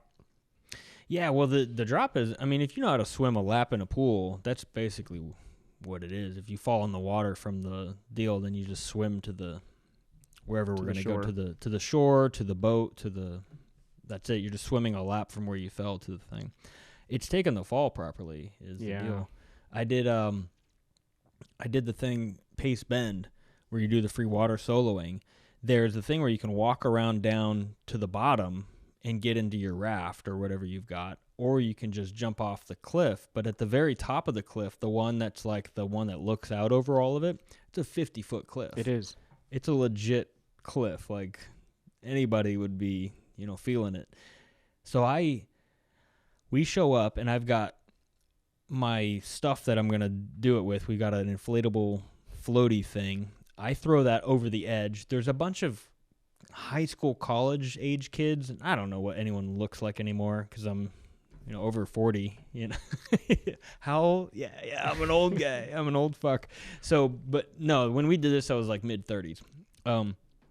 But I'm there, and I'm like, there's all these young kids, and they're all like, "Are you gonna jump? Who's gonna jump?" And I hate that energy. Yeah. I hate that because then it'll suck me in. Yeah, it, like throws you off because Yeah. you're so focused on that and like pleasing them, and you're not focused on what you need to do. I'm just gonna jump, so I'm not gonna like let them psych me out and like, oh, this guy's gonna jump. So I just threw the stuff over the floaties over, and I looked down and I just jump. And because I heard them, they go, "Oh, that guy's gonna jump," and they were surprised that I was gonna jump. So I just jumped 50 feet, boom. And so I'm down there, and I'm like, "Holy fuck, that was high!" When you hit, did it hurt a little? Yeah.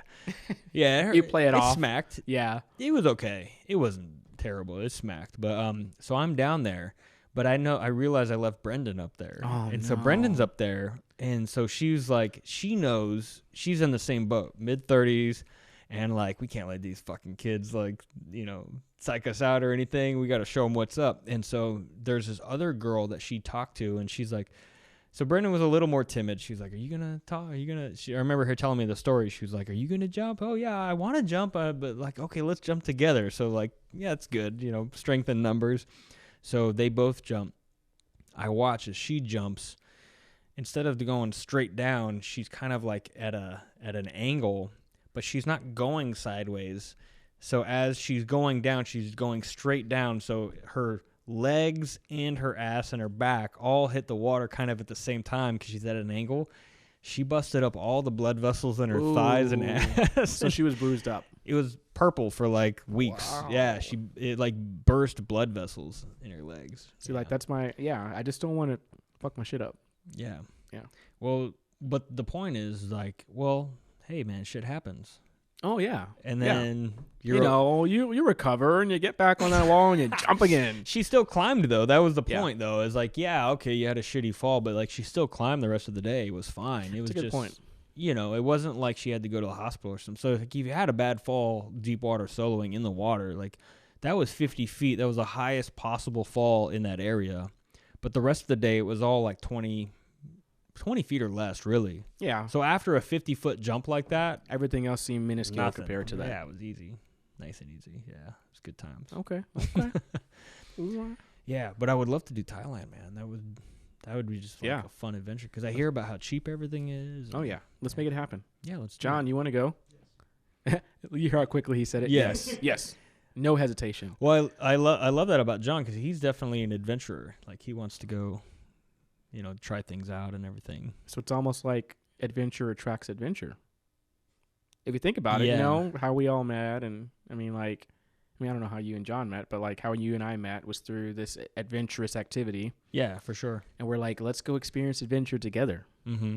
And I met him through Craigslist. oh, Not. Don't say like that, dude. Oh God, I'm joking I left the with door you. open on that one. You That sure was bad. and he's Jeez. still sticking around. Yeah. John, he's a good guy. Oh my God. Oh Jesus. We're both beat red, aren't we? Uh-huh.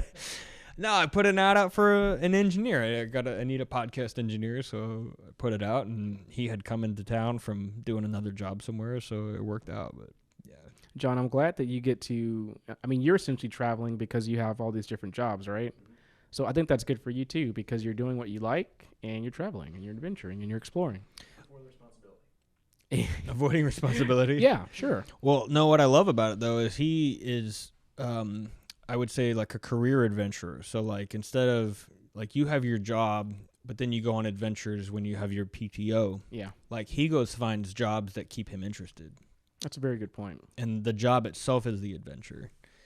So while he's doing like this, because we're not doing this every day, Yeah. so he's doing this a couple days a week, and then he goes and finds other gigs that are like adventurous to him and stuff, and I love that. So basically, He's I a need good to guy. learn from you, John. Yeah, he's a cool dude. Yeah, man. Yeah, what's going on with where you're moving? Because didn't you move recently? You're looking to do like smaller. I did move. So I moved into I guess before I was in a 1-bedroom townhome. Okay. So it was 2 stories. Downstairs was the kitchen, the living room, and the dining room. And then upstairs was the bedroom, the bathroom, and like a pretty big patio.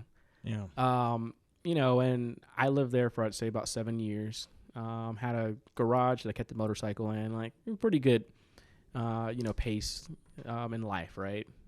And, recently they kind of increased the rent, and I started thinking, man, to be honest, I am only downstairs when friends are over. Like if I come home from work, I'm, I like go upstairs and I'm like upstairs. And so I started thinking, I was like, okay, my unit's maybe like 800 square feet, split between 2 floors. And there was this new cool place up the street called the Grandscape. Mm-hmm. And so I saw it, and I was like, well, let me go check out this building. It looks like a hotel. So I went to go check it out, and, they had some studio units. And I remember thinking to myself, man, can I live in a studio? Like, is that possible? Yeah. But at the same time, I had these different urges and like watching YouTube videos and seeing tiny homes and being like, man, that's cool that they're really utilizing all the space. It's okay to explore your urges. It is 100% okay. Anybody listening, do not abandon your urges. Kai likes to explore urges, everybody. Turn it around on me because I told you that, John. Yeah, when you met through Craigslist. Exactly. They're getting you, bitch. But so I jump out of this comfort zone of living there for 7 years, and I'm like, you know what? I want to go move up the street. Yeah. Literally like a mile and a half, not too far. But I move into a studio unit that's about 554 square feet, which I guess some people would still say that's not too bad. But a lot of it was, figuring out how the things that I've accumulated in life will fit in there. Sure. And I'm not huge on like what tchotchkes or whatever they call them, knickknacks and things like that. I've been a lot of different places, and things that I get as keepsakes are usually something small, or they are, bless you. Thanks. Or they are like, I don't know, like a patch. So I try not to accumulate too large of things, right? I don't have any huge statues from like Guatemala. Bless you again. Thanks, man. Man, you're allergic to my story. No, I know. I'm Right? joking, I don't know what's going on. And so I was like, man, I had spent this time before I even thought about moving, going through my closet. So I had 2 closets in my other place. I had one closet that I kept things in, like the snowboard and like adventure equipment, like hiking gear. And I had another closet with clothes.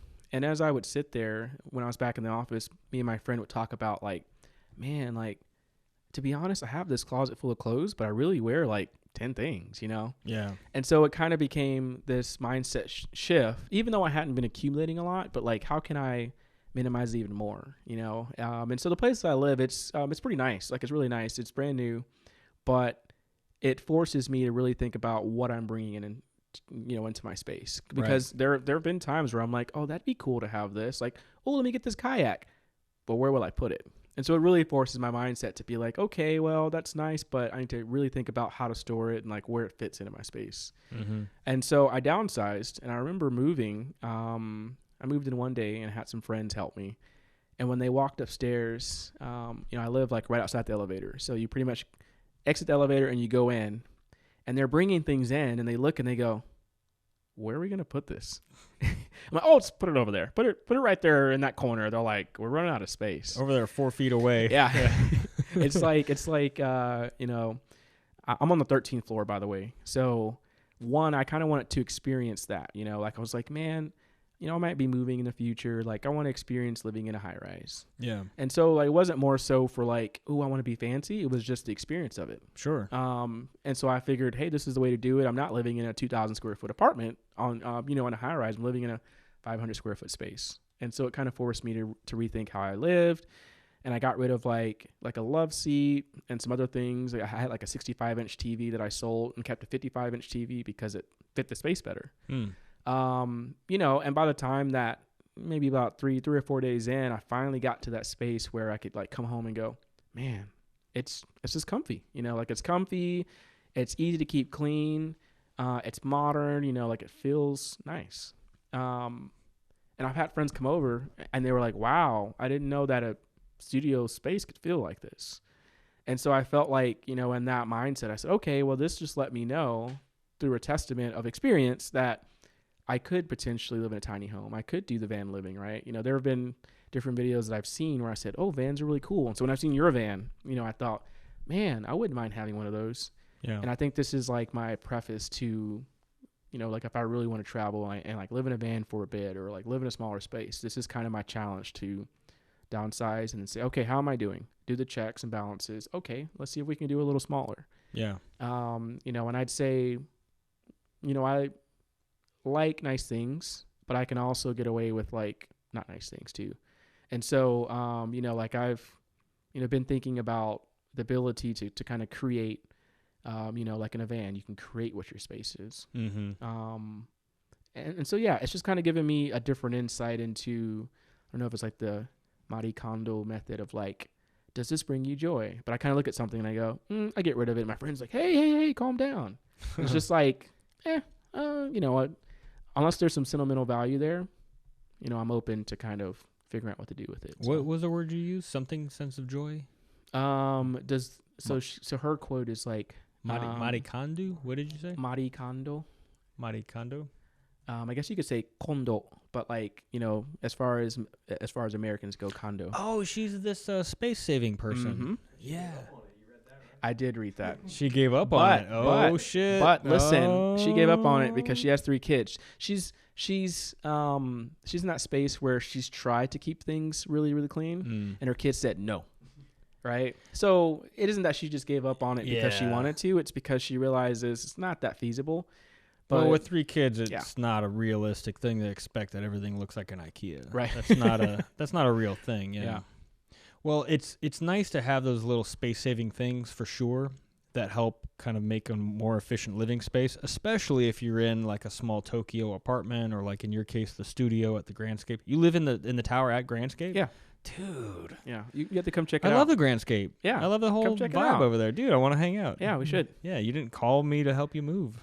Because it took one day. Yeah, it took like one person. Yeah. I had 3 others. Yeah. Yeah. Okay. Well, I was trying to make myself feel better, but yeah. Right. Well, now I know for the future, any sort of laborious work, I'm calling you. Of course, man. Yeah. Yeah, I like doing that stuff. Yeah. But yeah, with the van, so what you talked about is like good things, like quality things. I think that's important to note is like having a big ass house, but then you're filling it with a bunch of like whatever tchotchkes. I like that word. How do you say it? Tchotchkes? Yeah, tchotchkes. Tchotchkes? Yeah, I don't know how it's spelled. Yeah. But anyway, like little knick-knacky thing. I'm not a knick-knacky guy. I don't like that. Like, I think we're very... similar in that same regard. Similar regard. Yeah, similar mindset. Here, having the house, like I wouldn't have the house if I didn't have my daughter. Mm-hmm. I'd absolutely just be like some... Like, I admire the dirtbag climber. Uh-huh. The vibe where I got the van, Yeah. and I just cruise around, and I can work remote in IT, Mm-hmm. and I can drive around the country and just dirtbag climb around and do some IT stuff, maybe do a little bit of a side hustle, go help a guy with his boat, Yeah, on a thing. like look at some Craigslist ads or... Right. Get some looks, yeah. That's right. But I love the idea. I kind of romanticize that. Like, people romanticize, I could go backpacking through Europe and that sort of... Like, my thing is the driving the van through the countryside. And I almost had that... Kind of had that for a little while with the van, but it just didn't quite manifest. It takes a lot of work, man. That whole lifestyle is a whole job. It does. Because there is no living room. There is no full-size kitchen. There is no... utilities going under the house, and all the waste is just going out under the pipes that are already built. In the van, like you're doing everything, man. You're the maintenance guy, you're the utility guy, you're the waste management person. You're handling all of that stuff, and then you have to keep the van clean because it's a small space. Oh yeah. And then you've got to go do your adventure stuff and still work your full-time job to make your money. So it's a lot of considerations. These pictures where there's a hot girl on the bed in the van, that the doors are open and she's looking at the ocean. Like, that's such horse shit. I fucking it's hate posed that. For sure. It's so posed. Yeah. Do you know how many times, how much work it took for them to take that picture? It's so fabricated, and it's not a real picture of what van life is. Like, I've been in that picture. I've been the guy with the door open and looking at the beach, but for the work it took, no one appreciates the work it took for me to get to that position, to even have my van in a place where they'll allow me to park, to have my doors open to look at the beach. That alone, and to get the van in the right situation where I can just look at the ocean, there's a lot of work that goes into that, and people don't appreciate that. I think that's a very good point. Yeah. because it is one of those things. You see the photos. I think everybody knows online nowadays. It's this is done up for the internet. Yeah. And so I think it does kind of put you in that spot of, well, I could do that too, but you have to think about what it takes to get there. Yeah, you absolutely can. And I think in the long run, it is cheaper than having a house for sure. But it's just time, the time that it takes to get there. But when you're talking about nice things, like for the van, I wanted to have nice things in there. I'm like, okay, I'm going to live in the van because I did actually get rid of my apartment. I did sell my car, and I wanted to live in the van. So I wanted to have nice things. It's 330 cubic feet, Okay. the ProMaster 3500 extended.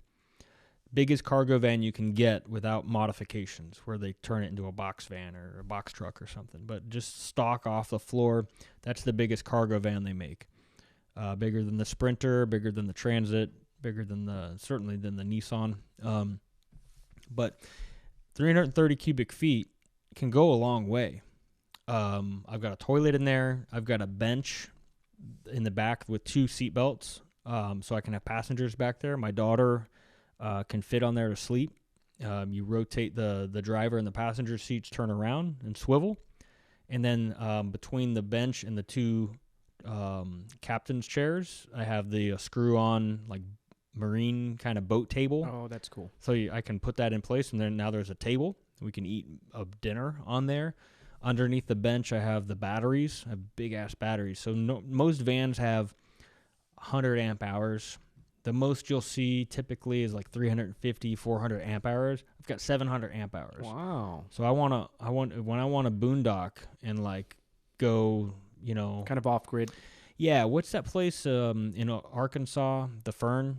Oh, yeah. Have you been there? Oh, plenty of times. So I've got the battery power to run multiple days of juice of just like charging my laptop and my phone and powering the refrigerator. That's sweet. I can't run the HVAC because that'll suck a lot of juice. Yeah. But if we're going in the springtime or pretty much in the summer or fall, like we can pretty much multiple months out of the year we can just hang out in the van and then just power the things that we have to.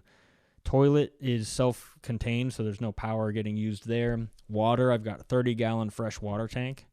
30 gallons goes a long way. Yeah, it does. Especially if you're not taking a shower every single day, or maybe you just kind of hose off the arms and the face or something like that.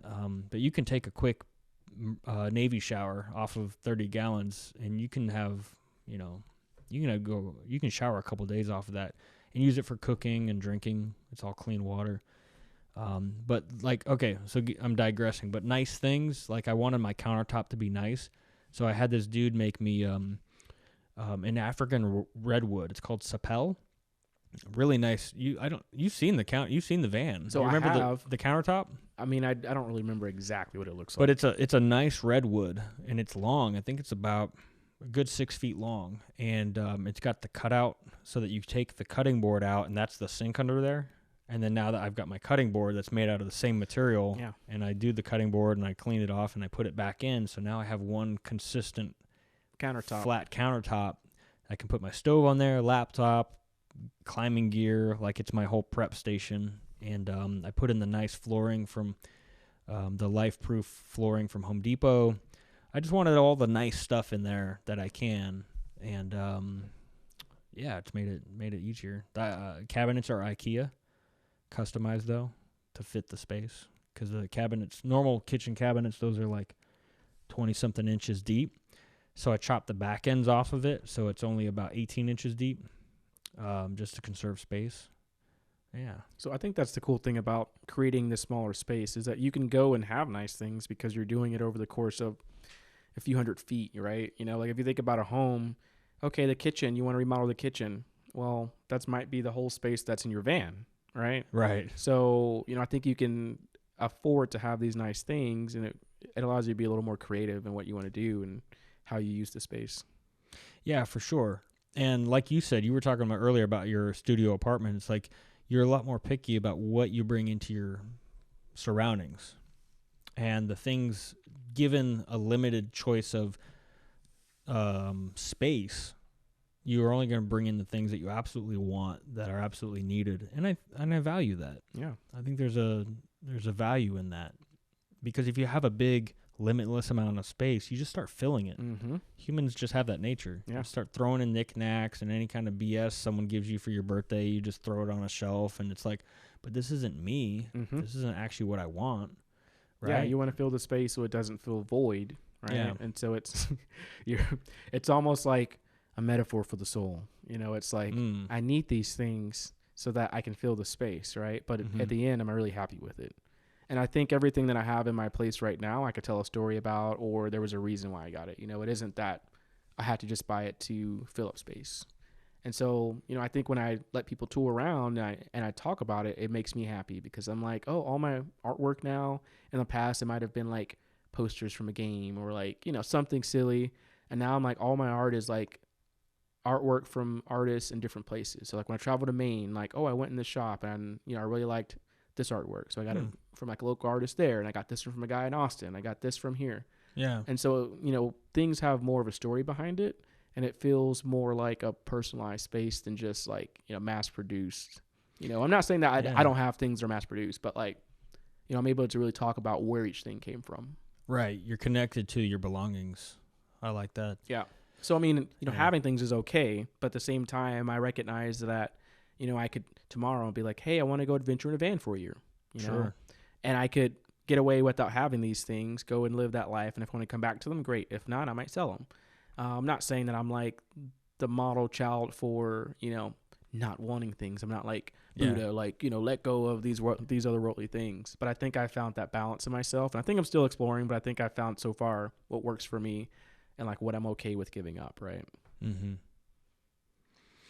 Yeah, I've got, after we're done, I want to have you come take a look at the house in the back because I built the house for my mom, and she's in 575 square feet. And so she's super happy with it. I don't want to speak for her necessarily, but I think she's okay with me saying, like, she's not a big fan of Texas, but she loves her house because it has everything she needs. It's got her full-size appliances, full-size washer and dryer, full-size fridge, stove, like everything's full-size. Yeah. So she's got a full-size kitchen. She's got her living room, her workspace for her desk with her computer, full-size bathroom, bedroom, pretty cool closet system, and fit all that in 575 square feet. It's a separate structure, so she can do her thing, I can do mine. We're doing our thing. Yeah. But, like, family's close, so I don't want to speak on, like, the generation thing because that's not what we're talking about, but just having that little space, so now she can go travel, and she's got her little house. Yeah. And it's not costing her a fortune because she's on Social Security, and she's got her businesses and stuff like that, but she's not having to have such a heavy home expense that now she can't just go do the adventuring stuff. Right. And I think for people like you and me, like, the adventuring is more important. Yeah. I don't care about the home that I come back to because the home that I come back to is only there to sustain me long enough to get me back out on the next road. adventure. So if the thing that's sustaining me is costing me a fortune, then it's going to be longer before I get back out on the road. So I don't want that. Yeah. Yeah. Yep. I'm glad that we can agree on that. Yeah. I am too, man. Yeah. I am glad about that. What's in terms of tech, what do you see the future for you? Oh man. I knew you were gonna ask this. Did you? I did. Well, then I hope you prepared. No, I'm gonna wing it. Yeah. So you mean like job wise or just like where tech is going? No, I don't want to ask you where tech is going, but I mean for you, like your personally, like your career, like you're doing the database management stuff. You're kind of working on that. It's in the mortgage space. Do you see yourself kind of, you mentioned earlier about like, oh, people are asking, do you want to get promoted into the next thing and do the corporate ladder deal? And that doesn't seem to appeal to you. No. But do you see yourself staying in the same role where you're at now? Because that's fine. You're making a good living and adventures are really more like what you're about. Or do you see yourself shifting into something else in technology because that interests you more? Like, what do you see that really kind of fuels your excitement in terms of tech? So I think that I've contemplated the various avenues that my job could go. I think the experience that I've gained in data in general has opened me up for more in the future. because my knowledge set prior to that kind of kept me shoehorned into a mortgage environment. Mm-hmm. So once I got into data, I said, man, everything is really becoming data heavy, right? You know, as Yeah. things progress in the future, everything needs data. And so I think, you know, and discussing that space, I've had friends that have been like, hey, you can come over to this other company that's not mortgage related. So I think data wise, I'll probably still kind of be around that space for a bit because I think it's valuable. As far as whether I'm in mortgage or some other, you know, subset of, you know, like the business itself, that's probably the bigger question. And I think right now I like the people that I work with. But if there was a shift there, I think it probably would force me out a little more, and, you know, to go explore. But for now, I'm kind of, you know, rocking with it and just exploring and living life as I want. But it's always in the mindset for real. I think that a lot of what I've gained from the job is very valuable. And I think I understand how to apply those skills a little more now in the future. So really it just depends on what I want to, like, you know, focus on. Some people really specialize in only one area. I think we've gotten a pretty good skill set where we've kind of spread ourselves across multiple areas, not too thin, but enough to understand the inner workings of like the whole, you know, kind of business and how things from the top trickle down to the bottom. So I think I'm open. I think that's always been where I've been at in my career. In fact, how I got to where I'm at wasn't because I was trying to just go up. It was because I wanted to learn new things, and I wanted to explore new things. And I think there was even a point in time where I was moving, and you know, within the job, and one of the vice presidents said, "You don't want to do that. That's a lateral move." And I said, "Why not?" Because it was a new space that I didn't have experience with. I didn't have knowledge on it. I wasn't worried about going up because there are plenty of times where, you know, you go up and you get to the top and you're so disconnected from it that you don't understand how things work. Yeah. And that impacts the people that work under you, right? Because they're going, well, how did this person get here? And they have no clue how these things work. And so their morale's down. So I've always been I've always been under the mindset of learn more. And if the next step is up, the next step's up. If it's not, keep going laterally, keep spreading out and learning more. Mm-hmm. Yeah. I mean, I love the detail that you provided, the context. You weren't specific though, in a thing, and I think that you didn't want to box yourself in. No, I think I think that's a very good point. I don't want to box myself in what I do either. Yeah. Yeah. Yeah. I had when I was a sales engineer, one of my clients, their VP guy, had come from a desktop antivirus background, and he was working in the digital workspace with like virtual desktop infrastructure, application delivery, and didn't really have a background in it, and thought he was going to revolutionize the way the company did the business and the way they delivered these resources and things like that. And it was difficult to see a person that thought they knew what was up that didn't know what was up. And we tried to be that trusted advisor. Like, well, you know, I've been doing virtualization for a number of years. Like this is probably the best way to go about doing it. And he had an idea about doing it, and they went with a product that was inferior to what we were doing. And it was tough to watch. Well, it was tough to watch in terms of like we were losing a sale for sure, so that was tough to watch. But it was also tough to watch from like me having an engineering background of being an infrastructure manager, a data center manager, of doing consulting, and knowing what the leading practices are for these applications. And I don't mean like an app, but I mean the application of these solutions. Mm-hmm. When you deliver these kinds of solutions, this is the leading practice across the board for all the Fortune 500 companies. This is the way it's done.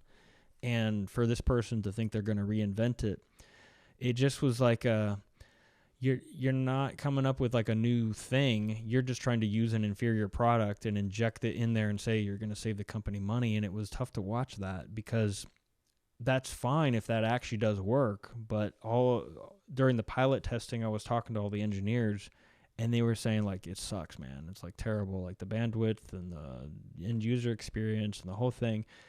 And it was, I was like, okay, well, I mean, here's my input on it. Obviously, yes, I have a biased opinion because I have a sale that's on the line for that. So obviously that's true. But look at my resume. I mean, I'm not always a sales guy. I'm really interested in making sure like this thing is engineered the best way possible. That's really my primary interest, because I love the tech and I love seeing that people are having, their lives improved by technology, not disadvantaged. Yeah. And if you throw a technology at me and you say, start using this thing, I'm like, well, why am I using it? Because it's a new thing.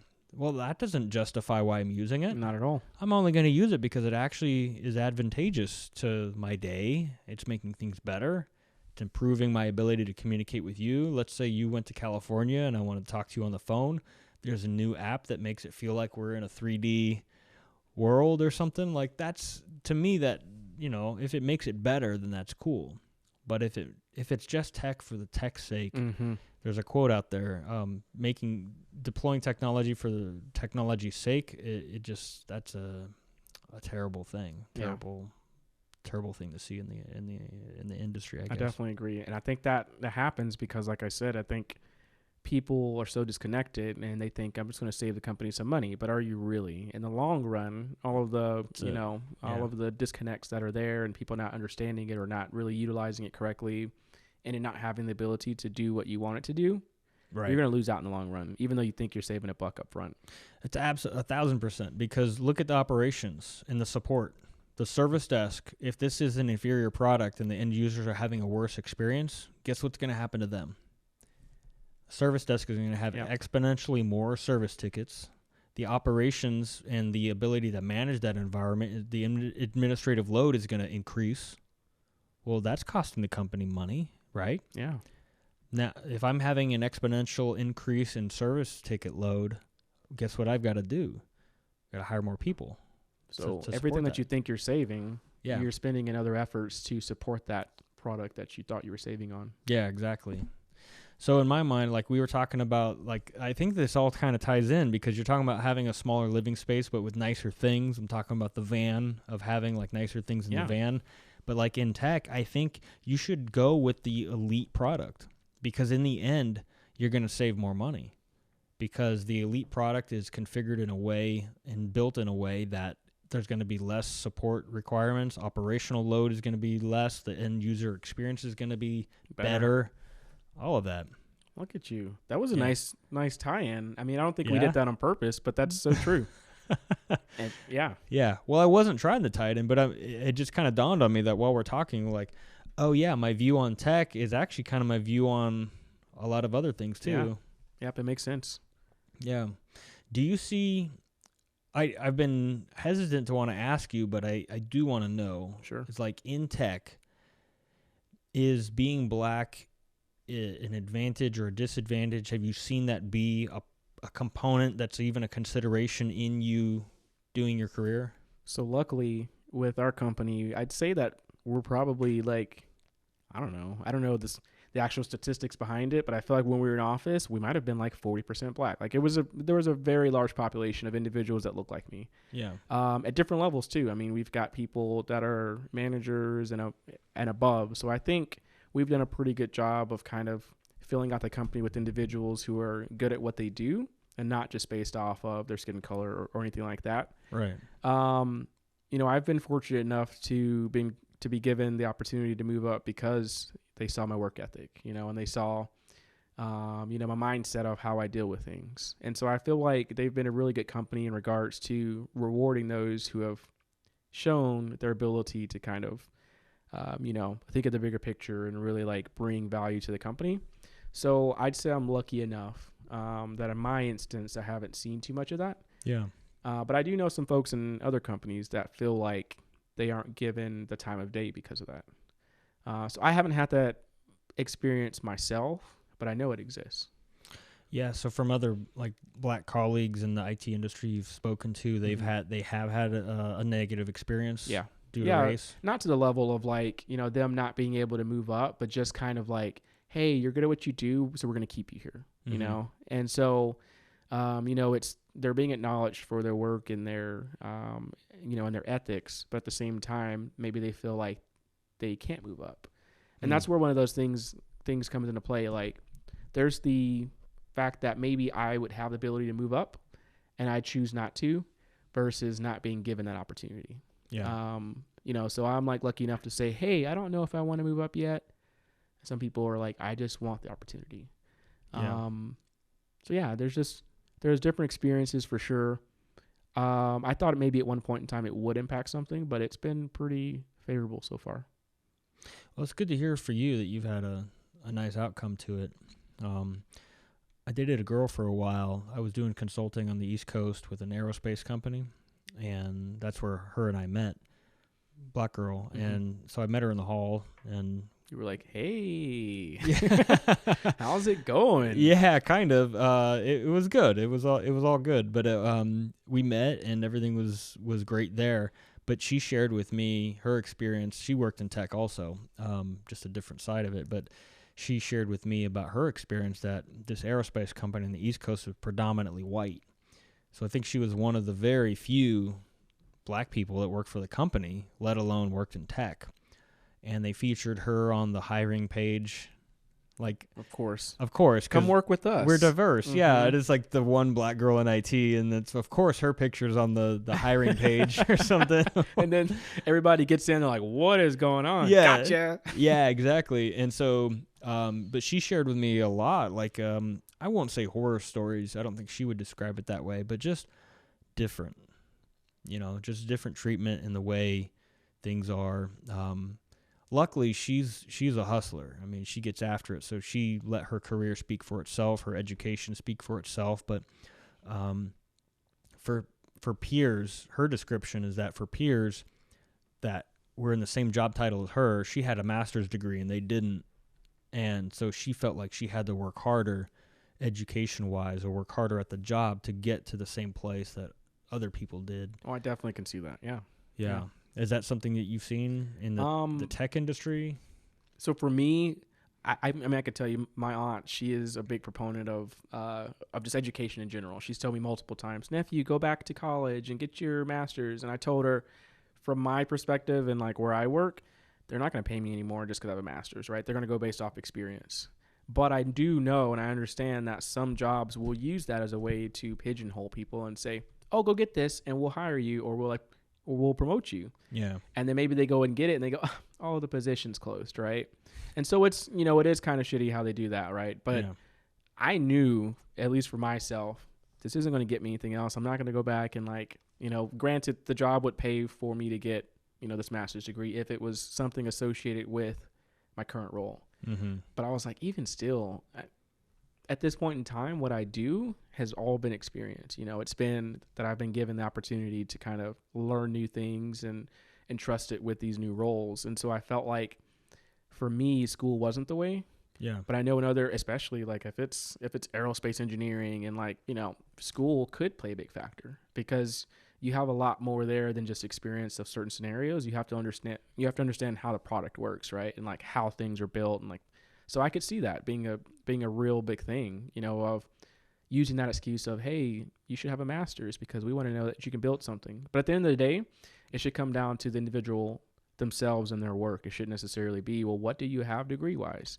And it sucks that she had to feel that way. Yeah, for sure. And I think about it in IT, like, I think I'm on the same vein as you are. Like, I've met people with master's degrees in IT that don't have the right amount of experience. So you could have spent these years in school getting this extra piece of paper, but then you don't know how to actually do the job. You don't know how to mess with the tech. And so for me, like, if you come to me and you tell me that you've got X, Y, and Z certifications plus 10 years of work experience, I value that more than you have a master's degree and you have 2 years of experience. Yep. The master's degree, what did you do during that master's program? You learned how to take classes. You learned how to take tests. You don't know how to implement this migration. That's right. You don't know how to do an after-hours disaster recovery thing. Like, so if you've been in the industry X number of years, you've been through those events that really put stripes on your shoulder, right, or on your sleeve. And so to me, the degree isn't as important. For sure, have a degree to show me like you can read a book and you can follow through with something. Yeah, basically. you can follow through with something. That's important, I think. But realistically, the best performers I've seen in tech don't necessarily always have the degrees. It's the ones that put in the midnight oil, burn the midnight. Excuse me. They burn the midnight oil. The tech is their hobby. They enjoy it. They read about it. They watch videos about it. That's what they like to do. Yeah. Those are the best ones, and that doesn't necessarily mean that they're a well-accomplished academic person, but it just means like the tech is their passion. That's right. I think that happens a lot. You see these instances where there are these guys or girls who tinker in their basement. You know, they're like, hey, I want to play my old school Super Nintendo games on my PlayStation 5, right? And so they'll just be like, I'm going to hack it because I want to be able to install emulators. Yeah. And so they spend their time and their effort and, you know, their waking thoughts trying to do this thing. And it's showing that they have the ability to take this idea and really put it forward and really execute it. Mm-hmm. And companies like Sony are like, hey, you hacked our system. You want a job, right? Because they have shown that they have the ability to do that. Sony's not saying, do you have a degree? Sony's like, man, good job. Hey, our people that work here thought this was unhackable and you hacked them. Right. So if you can emulate our game, right. Well, that actually kind of works for us because we have a product in mind that emulates our game. Yeah. So boom. Yeah. Yep. And so I feel like that's a big thing nowadays that people really should be looking into. Not that you have a degree in something, but that you have the ability to problem solve and you have the ability to implement something. Because that's where you get all that from, you know? Here we go. Sony tried to hire a hacker while suing a hacker. See? Oh, what? That's crazy. I didn't know that. Kaushik Dutta. Oh, we lost the... Go back. Yeah, that's easier to look at that. Kaushik Dutta, a hacker and developer, has posted what he says is an email exchange between himself and an employee of Sony Computer Entertainment America in which the recruiter approaches him with a potential job offer. Dutta was the first to hack the Motorola Zoom and runs a blog that details his tinkering ways. Wow. So he's hacking their product, which is technically a technically violation. Like a legal thing. Yeah. But at the same time, it's showing like, hey, I'm just showing you security flaws in your system. Yeah. Well, they've got hacking campaigns about that, right? Yeah. They're like, hack our stuff and we'll Like give you a hackathon. $100,000. Yeah, hackathons. Mm-hmm. What's the biggest hackathon prize? Oh, that's a good question. Largest prize, yeah. Grand prize. Grand prize. I like that, yeah. Oh, Jesus. 1.2 million. 1.2 million. Yeah, largest prize. Let's do that. 1 million worth of Atom? That sounds like crypto. Yeah. Oh, they're giving them crypto that isn't worth shit? It's 1 million right now. Tomorrow it's 20,000. Announces winners for largest hackathon. So we had one that was 1.2 million, 540,000. That's some serious money, man. It is. If you can hack a thing and you can make a $500,000 or a cool mill, that's worth your time, I think. Yeah. And it just comes down to you working with something that you like already. Yeah. Right? I mean, you don't have to go to school. For me, I went to school and I spent 2 years taking basics. And by the time I get to my major stuff, it's the last 2 years. And then I graduate and it's like, hey, you ready to interview for this company? No, I'm not, because I spent 2 years doing things that I probably didn't really need so much. And I didn't really do my major to the last two parts, you know? Right. And so I had a situation where back in the day, I had a friend that was like, hey, come work at this AAA game developer. That's what my major was like in arts and technology, right? Oh, cool. So I liked art. You know, I wanted to do things like 3D animation, modeling, texturing, you know, either through video games or like a Pixar type film. Yeah. And my friend was like, you know, he had gotten into this job at Gearbox, and they were working on Borderlands at the time. And I remember being like, man, that sounds great, because a lot of developers that get in this, you know, they get in the door and they're like, what's your first project? And they're like, well, I was the main animator on Barbie's Horse Adventures. Is that a thing? And they're so upset, right? You know, they're like, wait, really? Barbie's Horse Adventures? Yeah, you know, they're just trying to get experience. This is what we're talking about, like people having experience. People want to see like, oh, you worked on this and you shipped this game. Sure. And so generally, like if you're coming out of college, they're like, we're going to offer you some crappy job, right? Pull like Barbie's Horse Adventures. Is that a real thing? It is a real thing. Is it? Yeah. I used to work at GameStop too. No, it is a real thing. Barbie's Horse Adventures. Little girls would like come in asking about it. It was on PlayStation too. But and so he was like, hey, you know, you want to come work at Gearbox working on Borderlands? Yeah. And that was huge, right? I mean, that's like a trip, like it launched and people loved it. It was like a AAA series. And I remember thinking, hey man, I appreciate the offer, but I don't want to embarrass you. My portfolio is not there yet. And so like it comes down to once again that experience. You know, like I went to school, but my portfolio wasn't there, so I didn't have that like, you know, put together of me messing around with things and creating things. Right. And so, you know, once again, I feel like that experience and just that ability to tinker and learn and create, it, to me, will always be bigger than having a piece of paper. So many people have a piece of paper, and you ask them something, you go, "Oh, I don't know. I just graduated. I don't know. I just took tests. Yeah, I'm good at taking tests. I drank every day and had Adderall during the day to help me take a test. That's Yeah, right. it's like you don't know anything. Look at this game, though. Yeah, look at this Barbie horse adventure thing. I feel like my daughter would have been into this like a couple years ago. Did you get her a PlayStation 2? No, she. That's why, Daddy. No, she's in the horses. That's like her thing. That's cool. She loves riding horses and stuff. But anything where she can customize the horse, and it looks like there's a customization thing where they had a. I love that you thought I was making it up. I thought I was like, man, off the cuff, you just came up with a great game if it didn't already exist. Now, I mean, to be honest, though, the graphics aren't that bad. It's PlayStation 2. Yeah, and it doesn't look too bad. You know what bums me out is that phone graphics really haven't gotten better. Like, they have. Have they? For 100%. Show me 100%. a game. What's a phone game that John's already got stuff popping up. No, I know, tell you, but he doesn't have anything popping up. What's a game with great graphics? Okay, show so me a game. I can tell you. Name a game. This isn't a game that I really play. I've tried playing it. I've gotten like an hour in. Genshin Impact. Genshin Impact. GENSHIN. Yeah, of course you're into. So this game is Japanese also on consoles. Wallpaper. But the mobile game graphics look just as good as the console graphics. All right, pull up some Genshin. But look, that's PlayStation 2 graphics, man. Look at this. See, look, lame. You see it as PS2 It's because lame. the color palette. No. But if you look at the actual character models, it looks like a cell shaded It's lame. anime character. That's some lame bullshit. That's nothing. You know what? Later on, Paul's gonna be addicted to Genshin Impact. No, I'm not even behind the saying- scenes. He's No. gonna download it and be like, "Oh my god, this game is amazing." All right, help me understand. What is good about this?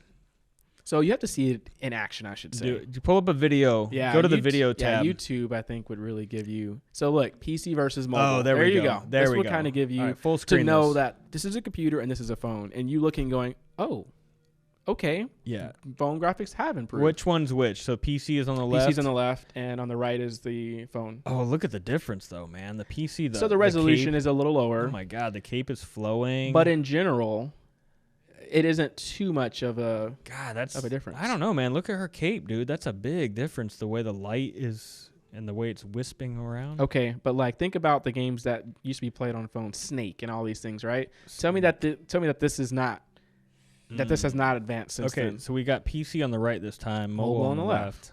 They literally split it down the middle. That's not too bad, actually. No. That one's okay. I mean, look at the water. Okay. PC on the right, mobile on the left. That's not too bad, actually. No. But it's still cartoony to look. Look at But I the think rocks and stuff. I think that's what's throwing you off. I think you assume that good graphics equals realistic. And Yeah. different games have different art styles. This is the art style for this game. And so, like, if you were to say, look at something, I don't know if they have like I haven't paid attention to Resident Evil, like on a mobile, maybe that would give you more of a, oh, okay, this isn't bad. But I think because the art style is more cartoony and more anime-ish, I think that's what's throwing you off. But overall, phones were not capable of this back in the day. I mean, phones were like struggling to output, like, I don't know. Once again, I used the example of Snake, but Well, Snake is an ancient game, dude. That was from back in the Or like early the Nokias, 90s, man. 80s. Yeah. Oh, the Nokia. mm-hmm. Yeah, the 32 something or other. Yeah.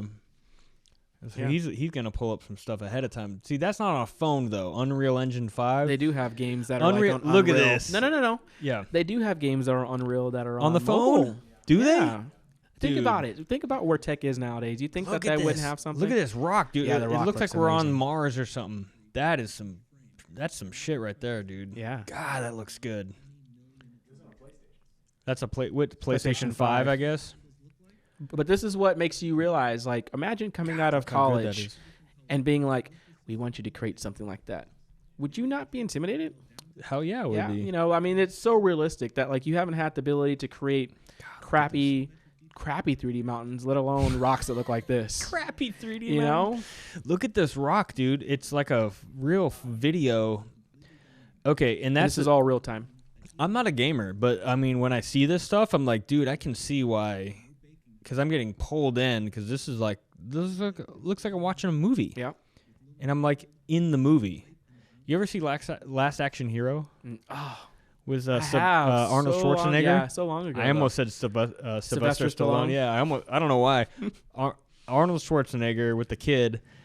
And you know what I'm talking about? The kid has a movie ticket, and he goes into the movie to be with I keep saying Stallone. Jesus. Schwarzenegger. Yeah.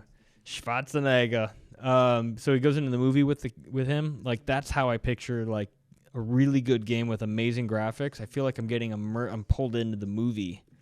You don't like that? You don't like that idea? I kind of feel like if you were creating a game with that aesthetic, it would be something from like the early 2000s. Oh. Yeah. That's Well, not 2023, I'd say. No, I'm saying in general, the idea that I can be pulled into a real thing. Okay. That's what I mean. Yeah.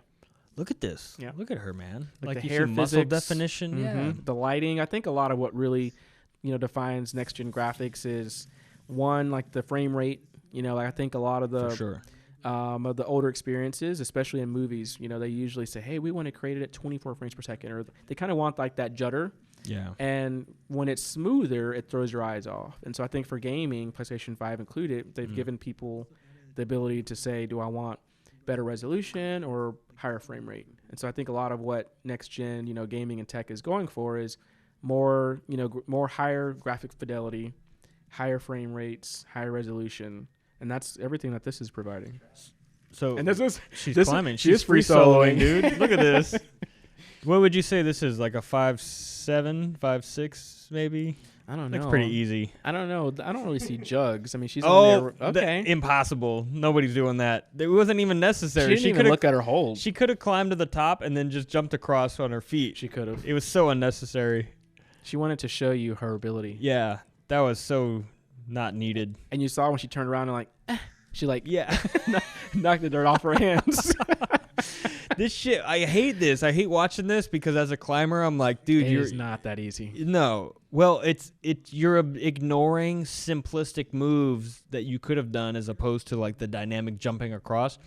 Mission Impossible 2, that scene, the intro scene, it's like, you didn't need to do all that shit, man. It's like, but to the ordinary human, that action is like, wow, I can never do that. Of course, so it it's looks just great. for the spectacle. Yeah, go to the Mission Impossible 2 rock climbing.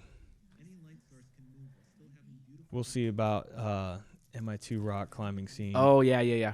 Look at this. I know where he's Iron Eagled across the two rocks. I've seen this, and it's like it's almost cringy. Yeah, it's cringy, dude. Because climbers would never even dream about this. Yeah. I forget the song that it had. Like, do we have any sound? Yo, it's quiet right now. And look at him. Oh, my chalk. Yeah. Sorry. Oh, my chalk. Look, everything here is fine. Mm-hmm. I have no problem with this. I mean, he's still pulling Alex Honnold. He mantled. Okay, he mantled. Look at the shit, though, he did. He could have gone to the right. There was way more holds off to the right. But no, he's got to do the knee thing. Okay. Knee barring. Double knee barring? Double knee bar. Okay. I'm cool with that. I can live with it. I don't think he's making the best choices, but he's like, I'm fit. Let's go. Look at that flake off to the left. Yeah. Okay, he's got a good hold. That's fine. Look at the flake off to the left. That's massive. Yeah, dude. but that's like way around the corner, though. Come on now. Well, okay. All right. Again, I'm not in the point of denial yet. My thing is, he should be sweating a lot more than what he is. It looks hot out there, and he's climbed that high up. It's dry, though. It's dry heat. He's just glistening. It's dry heat. I can live with that. So he's good. He's doing some climbs. Notice he's got to look down and show you. We're done. No, this is where we're done. Look, there's holds. Look, there's a hold right above him. I know. Look, and instead... Wow.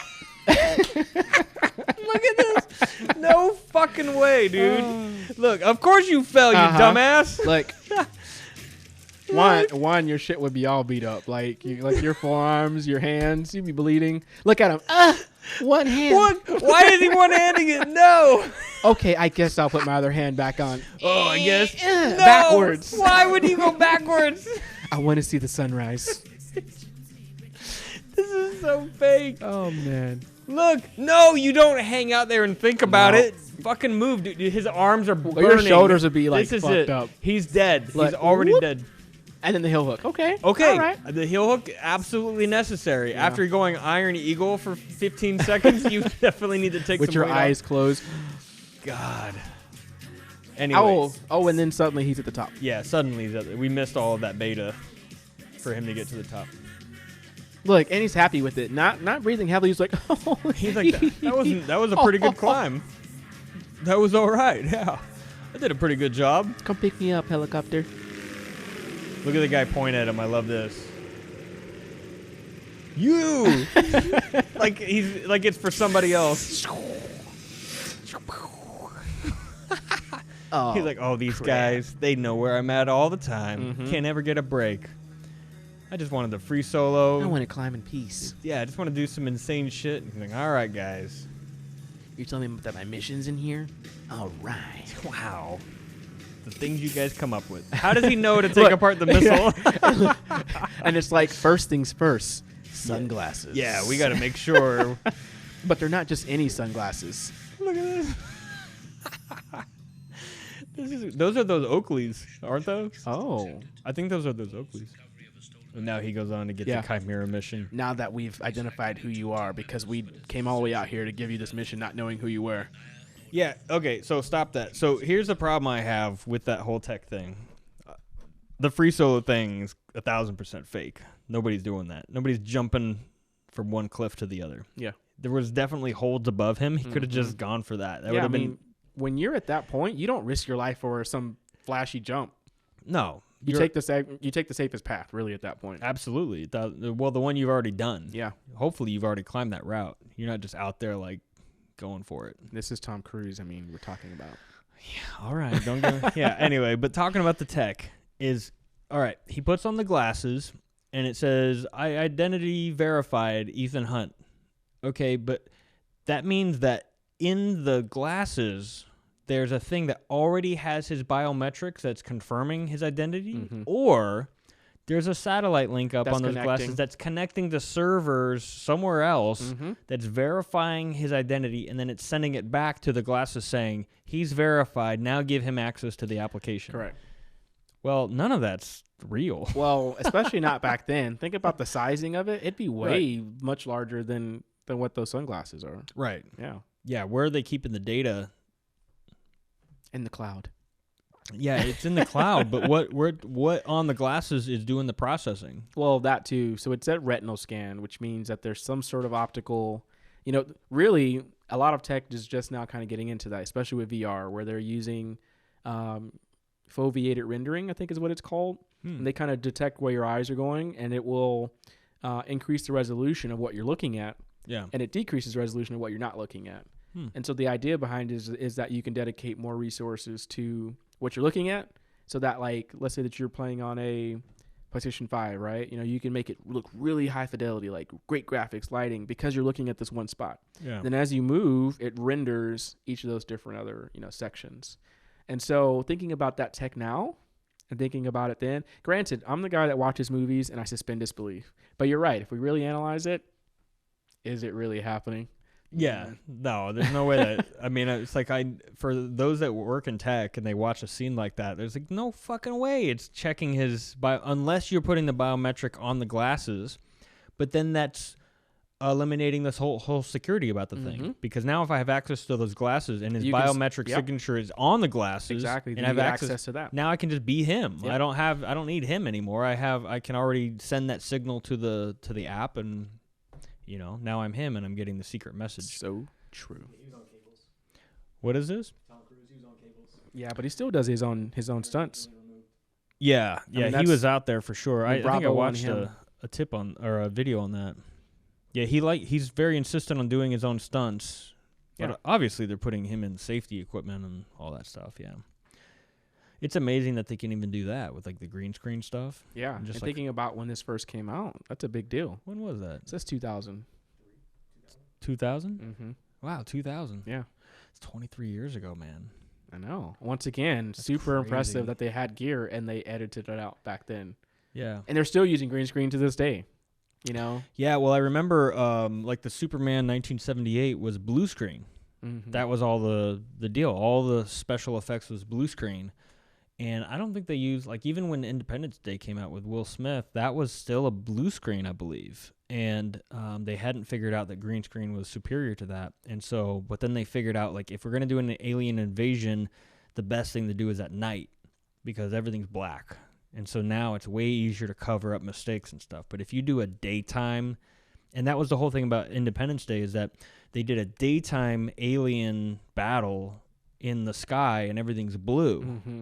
And that was what was so transcendent about that battle scene in the sky, is because they were doing it in the daytime, and before it had never been done that way. It was like, I mean, there's spaceships and jets and all this stuff flying around. It was way too much going on, but they mastered it. I mean, that scene was amazing. Which is even more of a testament to people thinking outside the box back in the day, right? Yeah. Because given the limited technology that they had at that point and being able to create this scene and bring it to life, props to them. Yeah, for sure. Yeah, that was a cool scene. Yeah. What is today? Because I'm sorry, it looks like this dog's drinking boba. I know this is like off topic. It's today. Put this on. Hover over the. Oh shit! It's like a game. It's a whole game. Go back to the. Hold on. Pause that and go back to the hover over that. Celebrating bubble tea. Oh, okay. Is Bubble tea, sure. Boba? Is it the anniversary of boba? I guess. It's a Korean thing, right? Or is it Japanese? I feel like it was Korean, but don't quote me on that. Bubble tea is a Taiwan. Taiwanese. Neither. Brought it to the United States in the 1990s. Wow. Well, that's cool. Yeah. Well, dude, boba is universal now, man. It is. Every country I've ever been to has boba tea now. It's a whole thing. Let's go back to this game. What are they got a game in Google. There's some. Look at these graphics. So, what do you think about that? I'm that guy. Look at this. Every time I'm going to link it back like, oh, you said those other graphics were. Well, this is not as good as the other one you showed okay. me. Obviously, if you do a side-by-side, it's definitely, this is... But that's Google's app team. They're just making some fast games for a temporary deal. This isn't going to be around in a few days, you know? That's right. Okay, we don't need to watch all this. This is cool. So you made your first boba drink? Cool. Yeah.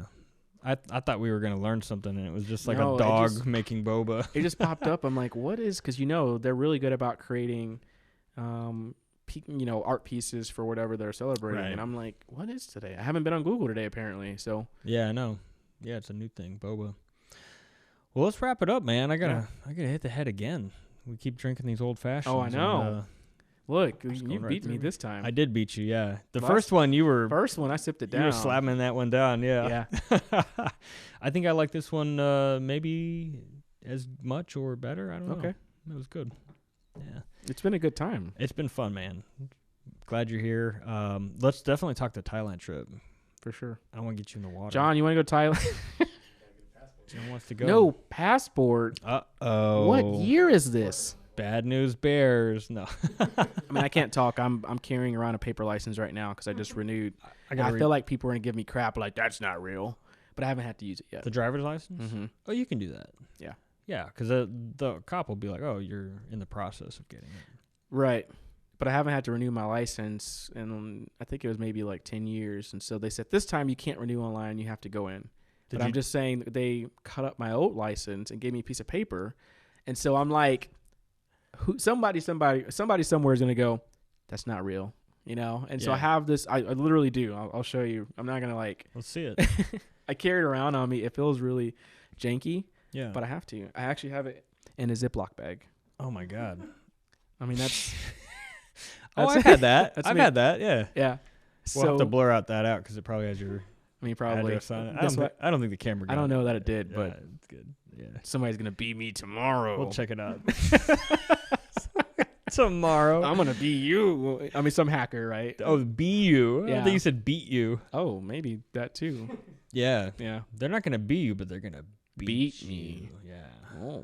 Oh, that's kind of kinky. Find you on the 13th floor. You're gonna find me on the 13th floor and on Craigslist. Come to the 13th floor and I've got something for you. Yeah, you'll have to come check out my place, and I'll have to check out your place in the backyard, and we've got to plan a Thailand trip. Yeah, let's do it, man. Yeah. All right, brother. It's good seeing you. Good seeing you. All right. Peace. Bye, everyone.